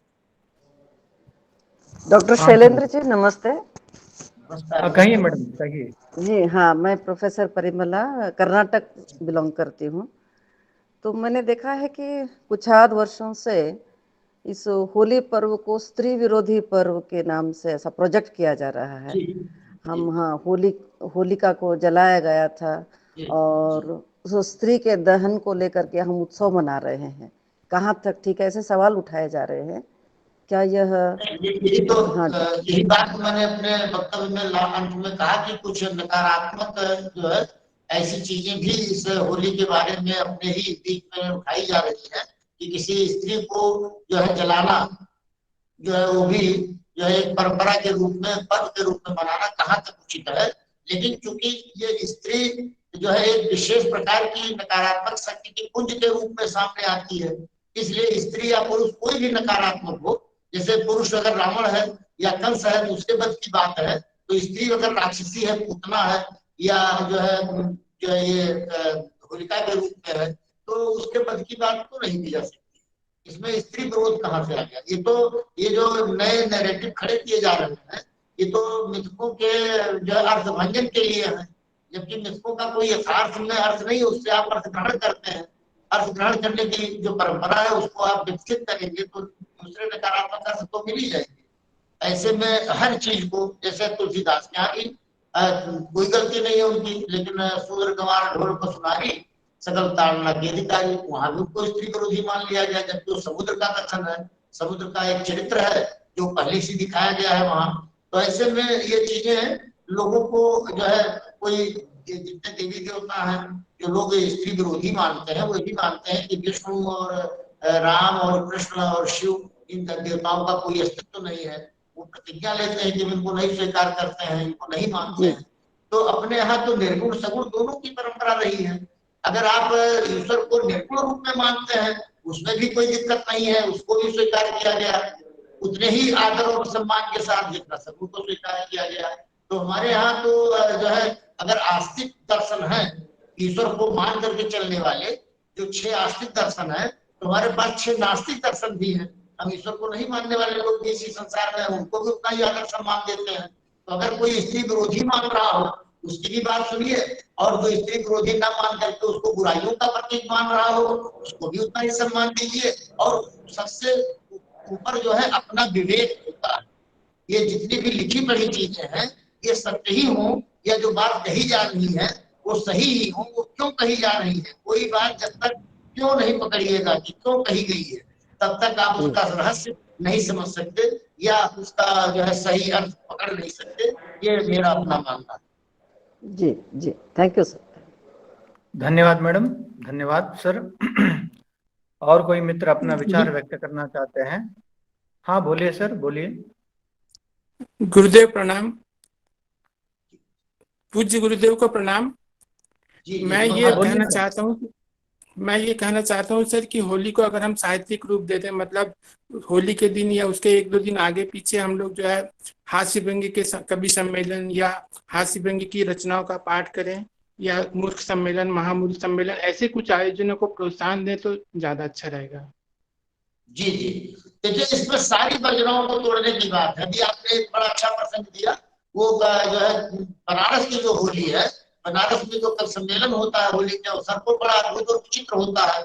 वहां पे सारी वर्जनाएं टूट जाती है। तो होली को लेकर के जो कबीरा गाया जाता है, जो जुगीड़ा गाया जाता है, जुगीड़ा सारा रारा, उसमें भी सारी वर्जनाएं तोड़ देते हैं। उसमें भाषा का और जो है जो सामान्य जीवन शैली है अलग हट करके सारी चीजें आ जाती हैं। उनकी चर्चा यहाँ पर अब समय ज्यादा है इसलिए जो है उसको अतिरिक्त रूप में नहीं की जा सकती है। लेकिन कबीरा है, जुगीड़ा है, ये सब ये जो प्रदेश जीवन शैली के अंग है, इन सबको जो है उसमें बराबर स्थान दिया गया है, कोई जो है दिक्कत नहीं है। और जो मूर्ख सम्मेलन है वो भी इसी परंपरा में, होली की परंपरा में वो सम्मेलन भी होता है। इसमें गधे को बैठा करके और उसकी यात्रा भी निकाल दी जाती है। तो कुछ भी कर डालिए, होली का ये अवसर ऐसा है कि इसमें आप किसी दूसरे को नुकसान पहुंचाए बिना, दूसरे की भावनाओं संवेदनाओं को छेड़े बिना कुछ भी करिए, कोई भी कृत्य करिए, सब कुछ इसमें जायज है। इसलिए होली जो है ये सर्व साथ करने वाला पर्व है। इसीलिए पूरी दुनिया में देखिए अलग अलग रूपों में मनाया जरूर जाता है, भले उनके यहाँ होली नाम ना हो, अलग अलग नाम है, लेकिन कोई मनुष्य समुदाय संसार के किसी भी कोने में ऐसा नहीं मिलेगा कि होली जैसा कोई पर्व न मनाता। हाँ, आज जरूर है कि पर्यावरणीय चिंता को लेकर के तमाम सारे हमारे संस्थान हैं जो इस बात को लेकर के चिंता करते हैं कि होली जैसी या जो हमारे त्योहार हैं उनमें जो प्रक्रियाएं होती है उनमें सब में पर्यावरण नुकसान की चिंता होने लगती है, या इनमें जो चीजों का हम प्रयोग करते हैं, जैसे अब नकली मावा मिलेगा, नकली खोया मिलेगा, नकली रंग मिलेंगे। अब पैसा देने पर भी आपको सही चीज नहीं मिल पाएगी, तो आप कहेंगे कि नहीं ये त्योहार, ये पर्व बहुत खराब है, इसमें सब नकली सामान मिलता है, नकली रंग मिलता है, इसलिए ये त्योहार जो है उचित नहीं है। अरे अच्छी जो है हर्बल चीजों का प्रयोग करिए। अब तो ऐसे रंग निकाले जा रहे हैं जो सीधे पौधों से, फूलों से ले लिए जा रहे हैं। पहले भी परंपरा थी लेकिन खर्चीली थी। आज तमाम सारे संस्थान हैं आयुर्वेदिक जो आपको जो है हर्बल रंग दे रहे हैं, जिसमें किसी तरह का रासायनिक घोल नहीं है, उससे आप बच सकते हैं। आप प्रेम, अनुराग और उल्लास और आह्लाद से इसको बनाएंगे तो नशे की जरूरत नहीं पड़ेगी। आप इसको सीमित रूप में बनाएंगे, पर्यावरण को देखते हुए कम लकड़ी जलाइए, प्रतीकात्मक जलाइए, तो काम आपका जो है और अच्छा हो जाएगा। तात्पर्य है कि जो आपको कमियां दिखाई पड़ रही हैं इसको खारिज करके जीवन से बसंत को खारिज कर दीजिए, अनुराग को खारिज कर दीजिए, प्रेम को खारिज कर दीजिए, संवेदनाओं को खारिज कर दीजिए, सौहार्द को खारिज कर दीजिए, भेदभाव को बढ़ाइए। जब आपसी मेल भाव की ये जो है होली जो त्योहार है रंगों का, ये आपसी मेलजोल का है। सारे भेदभाव, आयु आयु लिंग भाषा भूगोल सबको त्याग करके एक दूसरे से मिलने जुलने की ये जो ऐसा सर्वोत्कृष्ट प्रथा रही है, उसको आज अगर थोड़े बहुत कारणों से कुछ जो है कमियां आ गई हो, तो उन्हें हम सबको समाज के वरिष्ठ लोग मिलकर के उसको दूर करें। वो उसको एक उत्साह उल्लास और अनुराग और प्रेम का, आपसी मिलन जुलन का, मिलन का कार्यक्रम है, उसको ज्यादा बढ़ावा दीजिए। तो ऐसे में जो कमियां हैं उसको दूर करने का दायित्व हम ही आता है। तो जो अगर कमी दूर कर ली जाए तो ये जो है पर्व पूरी दुनिया में मनाया जाता है, और हम लोग इसको और अच्छे और ताकत से बना सकें तो और अच्छी बात होगी। प्रोफेसर साहब, मैं ये पूछना चाह रही थी कि ये पर्यावरण आदि कारणों के आधार पर, बहाने के आधार पर कहीं हमारी सांस्कृतिक अस्तित्व पर या त्योहार आचरणों पर, हिंदू धर्म मानसिकता पर कुठाराघात तो नहीं हो रहा है? मैडम मैं पूरी बात सुन नहीं पाया, जरा एक बार रिपीट कर दें। हाँ जी, मैं यह कहना चाहती थी, तो जी। होली के त्योहार में पर्यावरण का प्रश्न को लेकर, दिवाली उत्सव में भी पर्यावरण या नॉइज पोल्यूशन आदि बातों को लेकर के, दक्षिण में भी कंबड़ा जैसे कुछ जानवरों पर का वो एक रेस लगता है। ऐसे आचरणों पर आजकल क्या है कि एक याचिका बिठाकर उसे पर्यावरण विरोधी, मानवाधिकार विरोधी या पशु संरक्षण शक्ति के विरोधी इन बातों को लेकर के जो रोक लगाई जा रही है, कहीं यह हमारे धार्मिक व्यवस्था या आचरण, हिंदू सांस्कृतिक परंपरा पर कुठाराघात करने की एक साजिश है, षड्यंत्र तो नहीं लग रहा है आपको? नहीं, देखिए मैडम, आपने बहुत महत्वपूर्ण प्रश्न उठाया है। इसमें दोनों चीजें, अवसर जो है धुआं देख करके कि लकड़ी जल रही है और लकड़ी पर्यावरण को नुकसान पहुंचाती है। देखिए हम लोग पेपरलेस सोसाइटी की ओर बढ़ रहे हैं, कागज का हमको कम इस्तेमाल करना पड़े, तो कागज भी लकड़ी से ही बनती है। तो वो एक वैज्ञानिक मुद्दा जरूर है, लेकिन जब हमारे पर्वों और त्योहारों की बात आती है, उसी के समानांतर हम दूसरे धर्मों की जब पर्वों और त्योहारों को देखते हैं, तो उनके यहाँ पर्यावरण को ज्यादा नुकसान हो रहा है। लेकिन चूंकि धर्मनिरपेक्षता का ठप्पा 1976 में आपातकाल में देश के संविधान में कांग्रेस सरकार ने लगा दिया था, तो आजकल जो एक छद्म धर्मनिरपेक्षता की बात है, मुझको ये कहने में इस मंच पर जरा भी संकोच नहीं है कि जो आदमी जितना गहरे धार्मिक होगा उतना ही वो धर्मनिरपेक्ष बाहर होगा। केवल धर्मनिरपेक्षता का लबादा ओढ़ लेने से आप धर्मनिरपेक्ष नहीं हो सकते। दुनिया में कोई भी धर्मनिरपेक्ष हो ही नहीं सकता है, क्योंकि जो धर्म है वो किसी देवी देवता, किसी पाखंड, किसी कर्मकांड से जुड़ा ही नहीं है। धर्म तो हमारी 10 मूल भावनाओं से जुड़ा हुआ है, इसलिए वो भावनाएं इतनी पवित्र है, इतनी महत्वपूर्ण है, उनका हमको संचयन जीवन में करना है, उनका विकास करना है। तो धर्म के नाम पर अगर हमारे कोई त्योहार पर्व ऐसे हैं जो पर्यावरण को नुकसान पहुंचा सकते हैं, मेरे सामने इस समय विकास विकल्प, दिल्ली का स्वच्छ भारत अभियान, कल्प वृक्ष पर्यावरण कार्य समूह Pune, society for child development, ऐसे तमाम सारे संस्थानों ने जो लगातार सुप्रीम कोर्ट में हिंदू धर्म के तमाम तिथियों, पर्वों और त्योहारों को लेकर के जो है याचिकाएं दाखिल कर रहे हैं और उस पर सुप्रीम कोर्ट विचार कर रही है। उसके पीछे कारण यही है कि यदि संविधान में ये व्यवस्था है कि वो विचार कर रहे हैं, आने वाले दिनों में उसके लिए भी याचिका, जैसे भी शुरू में बताया था जयशंकर जी ने कि एक भारत के सचित्र संविधान के लिए मैंने याचिका प्रस्तुत की है, ऐसे दूसरी याचिका भी मेरी है जिसमें धर्मनिरपेक्षता शब्द को हटाने के लिए सरकार सुप्रीम कोर्ट से अपील की गई है। और मेरी ही नहीं है, इसमें बहुत सारे लोग, देश के बहुत सारे लोगों की याचिकाएं इकट्ठा कर ली गई है, उस पर भी विचार हो रहा है। तो आने वाले दिनों में धर्म के नाम पर माननीय उच्च न्यायालय, उच्चतम न्यायालय के द्वारा जो सुझाव या जो दिशा निर्देश दिए जा रहे हैं, भविष्य में उनका जितना आवश्यक होगा उसका परिपालन किया जाएगा। लेकिन आने वाले दिनों में धर्म का जो है ये जो उपक्रम राज्य ये न्यायिक व्यवस्था में हो रहा है, ये अवसर ही नहीं आने पाएगा। यद्यपि पर्यावरण को नुकसान पहुंचाने की जो बात है, उसके पीछे के जो षड्यंत्र है उसको सब लोग जान रहे हैं कि इनको किन किन ग्रुपों के द्वारा कैसे कैसे किया जाता है, और इसके पीछे एक लंबी लड़ाई है, लंबी योजना है। आगे चल करके भी तमाम सारे ऐसे अवरोध आपको दिखाई पड़ेंगे, लेकिन उसमें हम सब लोगों के यानी देश के नागरिकों का विवेक अगर जागृत है, अगर वो जान सकते हैं कि हमको एक समन्वय, एक संतुलन बनाना है, ना हमको प्रकृति से हमने लड़ने का कभी उपक्रम ही नहीं किया है। ये तो पश्चिमी दर्शन है कि हम प्रकृति पर विजय प्राप्त करें। हमने तो प्रकृति से हमेशा हाथ जोड़ा है। एक पत्ता भी अगर हमको चाहिए तो हम वृक्ष से प्रणाम करके उसको मांगते हैं, उसको कि हमको इस रोग के लिए आपके इस अंश को चाहिए, अगर तना चाहिए, जड़ चाहिए, फल चाहिए, फूल चाहिए, तो हम उसकी पूजा करते हैं। हम नीम की पूजा करते हैं, पीपल की पूजा करते हैं, बरगद की पूजा करते हैं, नदी की पूजा करते हैं, कुआं की पूजा करते हैं, आकाश की पूजा करते हैं, सूर्य चंद्रमा की पूजा करते हैं। और ये सब कोई देवी देवता हो चाहे ना हो, लेकिन ये सब हमारे प्रत्यक्ष जीवन और अनुभव जगत के ऐसे हिस्से हैं जिनको हम नजरअंदाज नहीं कर सकते। अब कोई कहे सूर्य के बिना हमारा जीवन चल जाएगा, सूर्य उपासक देश अगर हैं और दुनिया में कुछ चंद्र उपासक देश हैं, तो चंद्र वाले बिना सूर्य के काम चला सकते हो तो चला लें, लेकिन हम ये जानते हैं कि बिना सूर्य और बिना चंद्र दोनों के काम नहीं चलेगा। धरती की जो प्रकृति है ये हमारी बनाई हुई नहीं है, लेकिन इस पर हमारा पूरा पूरा अधिकार है। ऐसे में अधिकार का हम दुरुपयोग न करें, हम प्रकृति के पास जाएं, लेकिन साहचर्य के लिए जाएं, उसके पर समर्पित रहें, उसको अपने से ज्यादा जो है योग्य माने। क्योंकि हमने एक कृत्रिम दुनिया बना ली है। इस समय जिस दुनिया में हम लोग रह रहे हैं 90% तो कृत्रिम दुनिया है। ऐसी दुनिया जिसमें जो है हम रह रहे हैं, तो प्राकृतिक दुनिया से तो हमारा कहीं ना कहीं जो लगाव है वो छूटता जा रहा है। ऐसे में प्रकृति से समर्पित होकर के हमको आगे बढ़ना है, उसको पूज्य भाव से आगे लेकर के चलना है।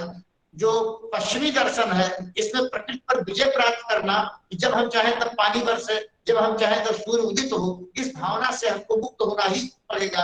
अंततः विज्ञान हमें एक ऐसे चौराहे पर एक ऐसे बिंदु पर लाकर खड़ा कर देगा, और खड़ा कर चुका है। अब एआई जो अपना है, आर्टिफिशियल इंटेलिजेंस, ये धरती पर मनुष्य के लिए सबसे बड़ा खतरा आ गया। अब ऐसे में आप देख रहे हैं कि अगर चीन जो है 10 गुना ताकत सूर्य इस सूर्य से जिसके नाते दुनिया उत्कृष्ट चल रही है, ये जो धरती हमारी है, इस सूर्य के से 10 गुना ज्यादा ताकतवर सूर्य का निर्माण किया है चीन ने। तो हम लगातार प्रकृति पर विजय प्राप्त करने की संकल्पना से चल रहे हैं, और ये विज्ञान के द्वारा संभव भी हो रहा है। लगातार हम वृद्धता पे, मृत्यु पे, जो है जीवन पे, सब पे तो विजय प्राप्त कर रहे हैं। हम लेबोरेटरी में बच्चे पैदा कर देंगे, चमड़े से 1000 1 करोड़ एक ही तरीके का। तो जो ताकत विज्ञान हमको दे रहा है, वो ताकत कहीं ना कहीं हमको प्रकृति से दूर कर दे रहा है, हमारी संवेदनाएं खारिज कर दे रहा है, हमारे भीतर की जो संवेद है वो समाप्त होते जा रहे हैं। तो ऐसे में ये जो है हमारे पर्व हैं, त्योहार हैं, ये प्रकृति से तादात्म्य के लिए बनाए गए थे। हमारे पूर्वजों ने इसको प्रकृति का बड़ा सूक्ष्म जो है पर्यवेक्षण किया था, बड़े लंबे समय तक अनुभव किया था कि कौन सी चीज कब पैदा होगी, किस मौसम में होगी, कैसे होगी, हमारा जीवन इस मौसम के साथ कैसे जुड़ा हुआ है। आज हम अपने को इतना बचाए हुए हैं कि हम अपने ऊपर जाड़ा नहीं पड़ने देना चाहते हैं, बरसात का पानी नहीं पड़ने देना चाहते हैं, ये शरीर धूप में न जाए। यानी जाड़ा, गर्मी, धूप, जिससे शरीर को पुष्ट मिलना है, जिससे शरीर में ऊर्जा आनी है, ऊष्मा आनी है, जिससे जीवेश तरता सतम की संकल्पना सिद्ध होनी है, वो हम नहीं कर पा रहे हैं। हम एसी में बैठे हुए हैं, हम रजाई ओढ़े हुए हैं, हम ऐसी चीजें करते हैं कि प्रकृति से हमारा दूर दूर तक कोई संपर्क संबंध न रह जाए। शहरों के लोग कितना जो है सूर्य देखते होंगे, कितना चंद्रमा देखते होंगे, कब आकाश देखते होंगे, वो जाने। लेकिन ये जो धरती की जो हरियाली है, ये जो पूरी प्रकृति पड़ी हुई है हमारे सामने, इसमें हमारा आपका जीवन है, प्रकृति में जीवन है। ये बड़े बड़े बहुमंजिली भवनों में और हाईवे और ये जो चीजें हम अपने चारों तरफ पैदा कर रहे हैं, उसी का परिणाम आपने देखा कोविड में ऑक्सीजन सिलेंडर ला करके चलना पड़ रहा था। तो ऐसे में प्रकृति के प्रति हमारा जो भारतीय दृष्टिकोण है वो हमेशा सर्वोत्तम रहा है। आज अगर कोई उच्चतम न्यायालय में अगर चुनौती देता हो किसी पर्व और त्योहार को, तो हमारे पास ऐसे तर्क हैं, हमारे पास ऐसे वैज्ञानिक हैं जो सिद्ध करेंगे कि नहीं, ये प्रकृति के लिए आवश्यक उपाय है, उपक्रम है। वो चाहे होली को लेकर के जल की बात होती हो, चाहे वो जो है रंगों में रासायनिक घोल की बात होती हो, चाहे खान पान में मिलावट की बात होती हो, चाहे वो लकड़ी जलाने की बात होती हो, इन सब का समाधान है और जो है समय से इसका समाधान होगा भी।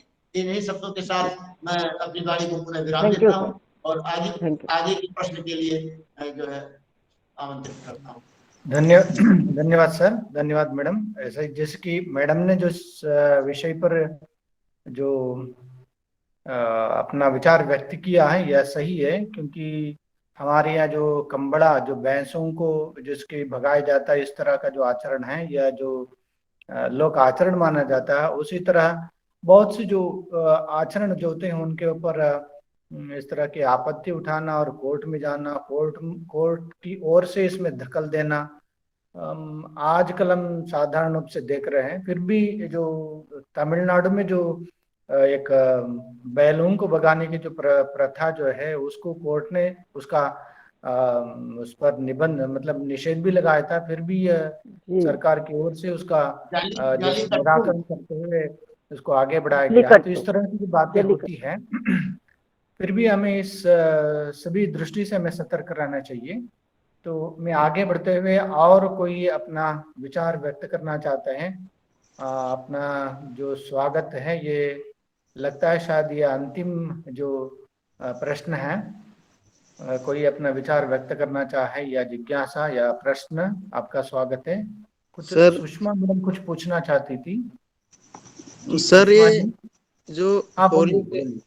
होली को लेकर के जो होली के पर्व में शराब का ज्यादा महत्व लोग दे रहे हैं, ये पहले से ही चला आ रहा है सर। और जैसे कई सारे त्योहार पड़ते हैं, नाग पंचमी हो गई, दिवाली हो गई और मकर संक्रांति हो गई, उसमें नहीं होता है सर। इसके बारे में आपकी सर क्या जानकारी है सर, बताइए। नहीं नहीं, देखिए नशे का तो प्रयोग है, क्योंकि इसमें जो है भांग की ठंडाई और ये सब चीजें हैं तो शुरू से ही रही होगी। अब चूंकि नशे में पहले जो है उपलब्धता शराब की इतनी नहीं थी, भांग तो जो है जो है देश में हर जगह मिल जाएगा। जहां जहां भोलेनाथ के मंदिर होंगे वहां अगल बगल कहीं न कहीं आपको जो है ये पौधा जरूर मिलेगा। पूरे देश में ये पौधा पाया जाता है। तो ऐसे में भांग को खाने की और भांग की जो है ठंडाई बनवाने की जो है बात थी इसमें। ऐसा नहीं है कि जो है नशे को इसमें छूता माना गया था, नशे को बुरा नहीं माना गया। लेकिन ये जो शराब नाम की चीज आ गई है, ये इतने रूपों में और इतने स्तर पर बंद चल रही है कि इसका एक विशेष अवसर पा गए लोग इस होली में। जैसे दीपावली में जुआ खेलना एक उसमें परंपरा रही होगी, उसको इन्होंने दूसरे स्तर पर उतार दिया। तो ऐसी ही होली में शराब पीने की परंपरा छोड़ दी कि जहां जाइए वहां स्वागत में आपको इतना उपलब्ध है, और सरकारें इतना राजस्व प्राप्त करती हैं कि देश हित में, राष्ट्र हित में लोगों को देना पड़ रहा है। अन्यथा राजस्व इतना न मिलता तो सरकारें प्रतिबंध लगाती। अभी देखिए सरकार ने, दिल्ली सरकार ने तो होली पे विशेष महीने भर से खोल दिया है, एक पे दो, एक लीजिए दो फ्री पाई। तो ऐसे में वहां के नागरिक जो है अभियान चला रहे हैं कि इसको बंद कराइए। तो ये बड़ी समस्या है, लेकिन इसको हम सचेत होंगे तभी रोक मिलेगा।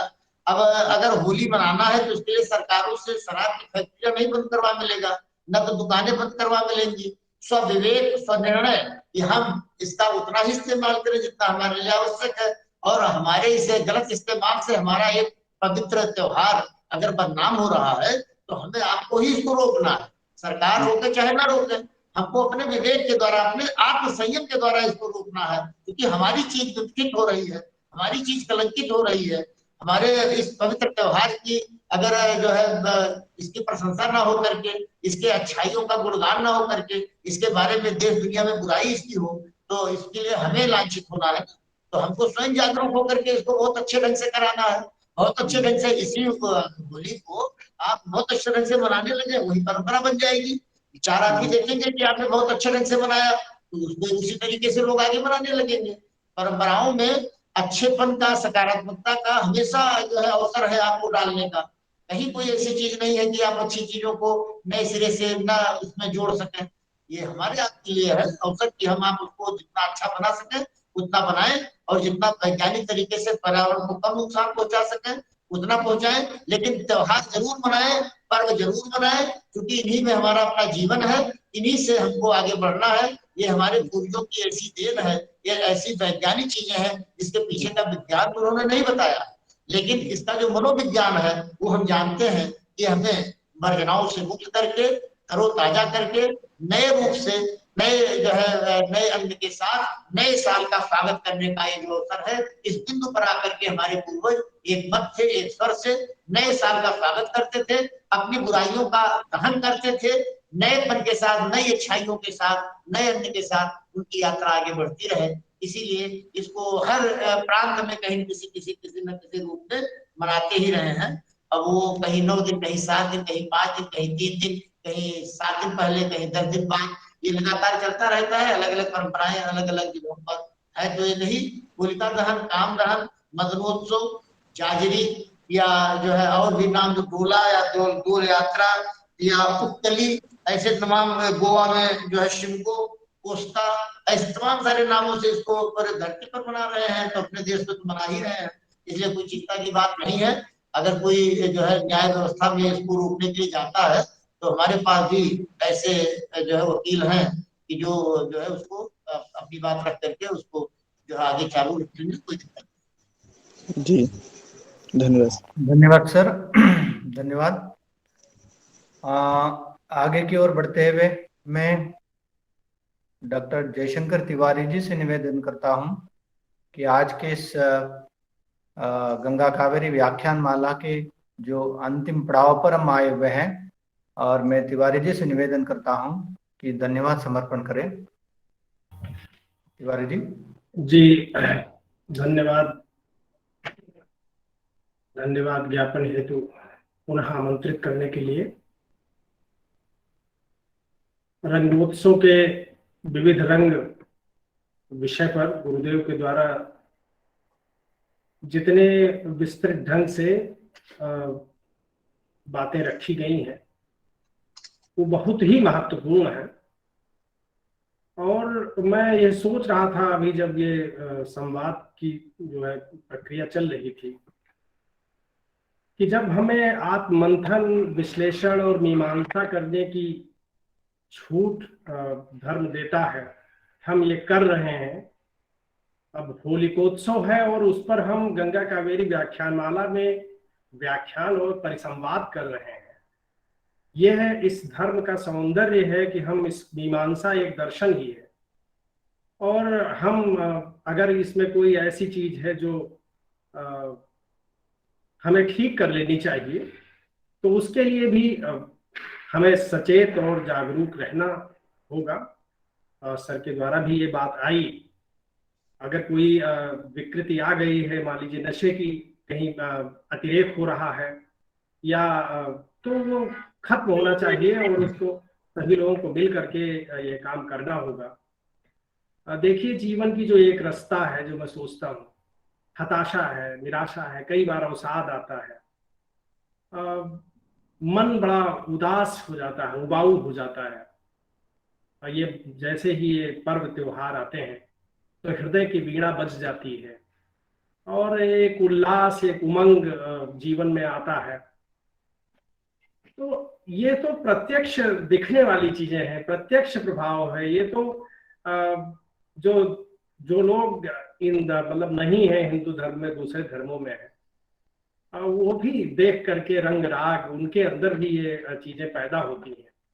कल मैं अपने गांव में था और ये होली हम लोग कर रहे थे, अबीर और गुलाल चल रहा था।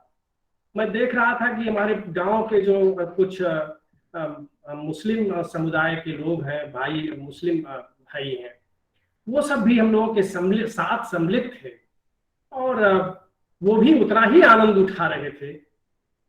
तो ये जो समस्याएं पैदा हुई हैं, ये ज्यादातर राजनैतिक स्तर पर पैदा हुई हैं, मुझे ऐसा लगता है। और बाकी हमारी संस्कृति तो वही है, सांस्कृतिक रूप से हम एक हैं। सर के द्वारा बताया गया कि कहाँ कहाँ और पूरी धरती पर जब ये हो रहा है, तो बहुत ही महत्वपूर्ण व्याख्यान। अब इसमें मैं कुछ और ज्यादा नहीं कहूंगा, जितनी बातें सर के द्वारा आ गई हैं वो बहुत ही महत्वपूर्ण रही हैं।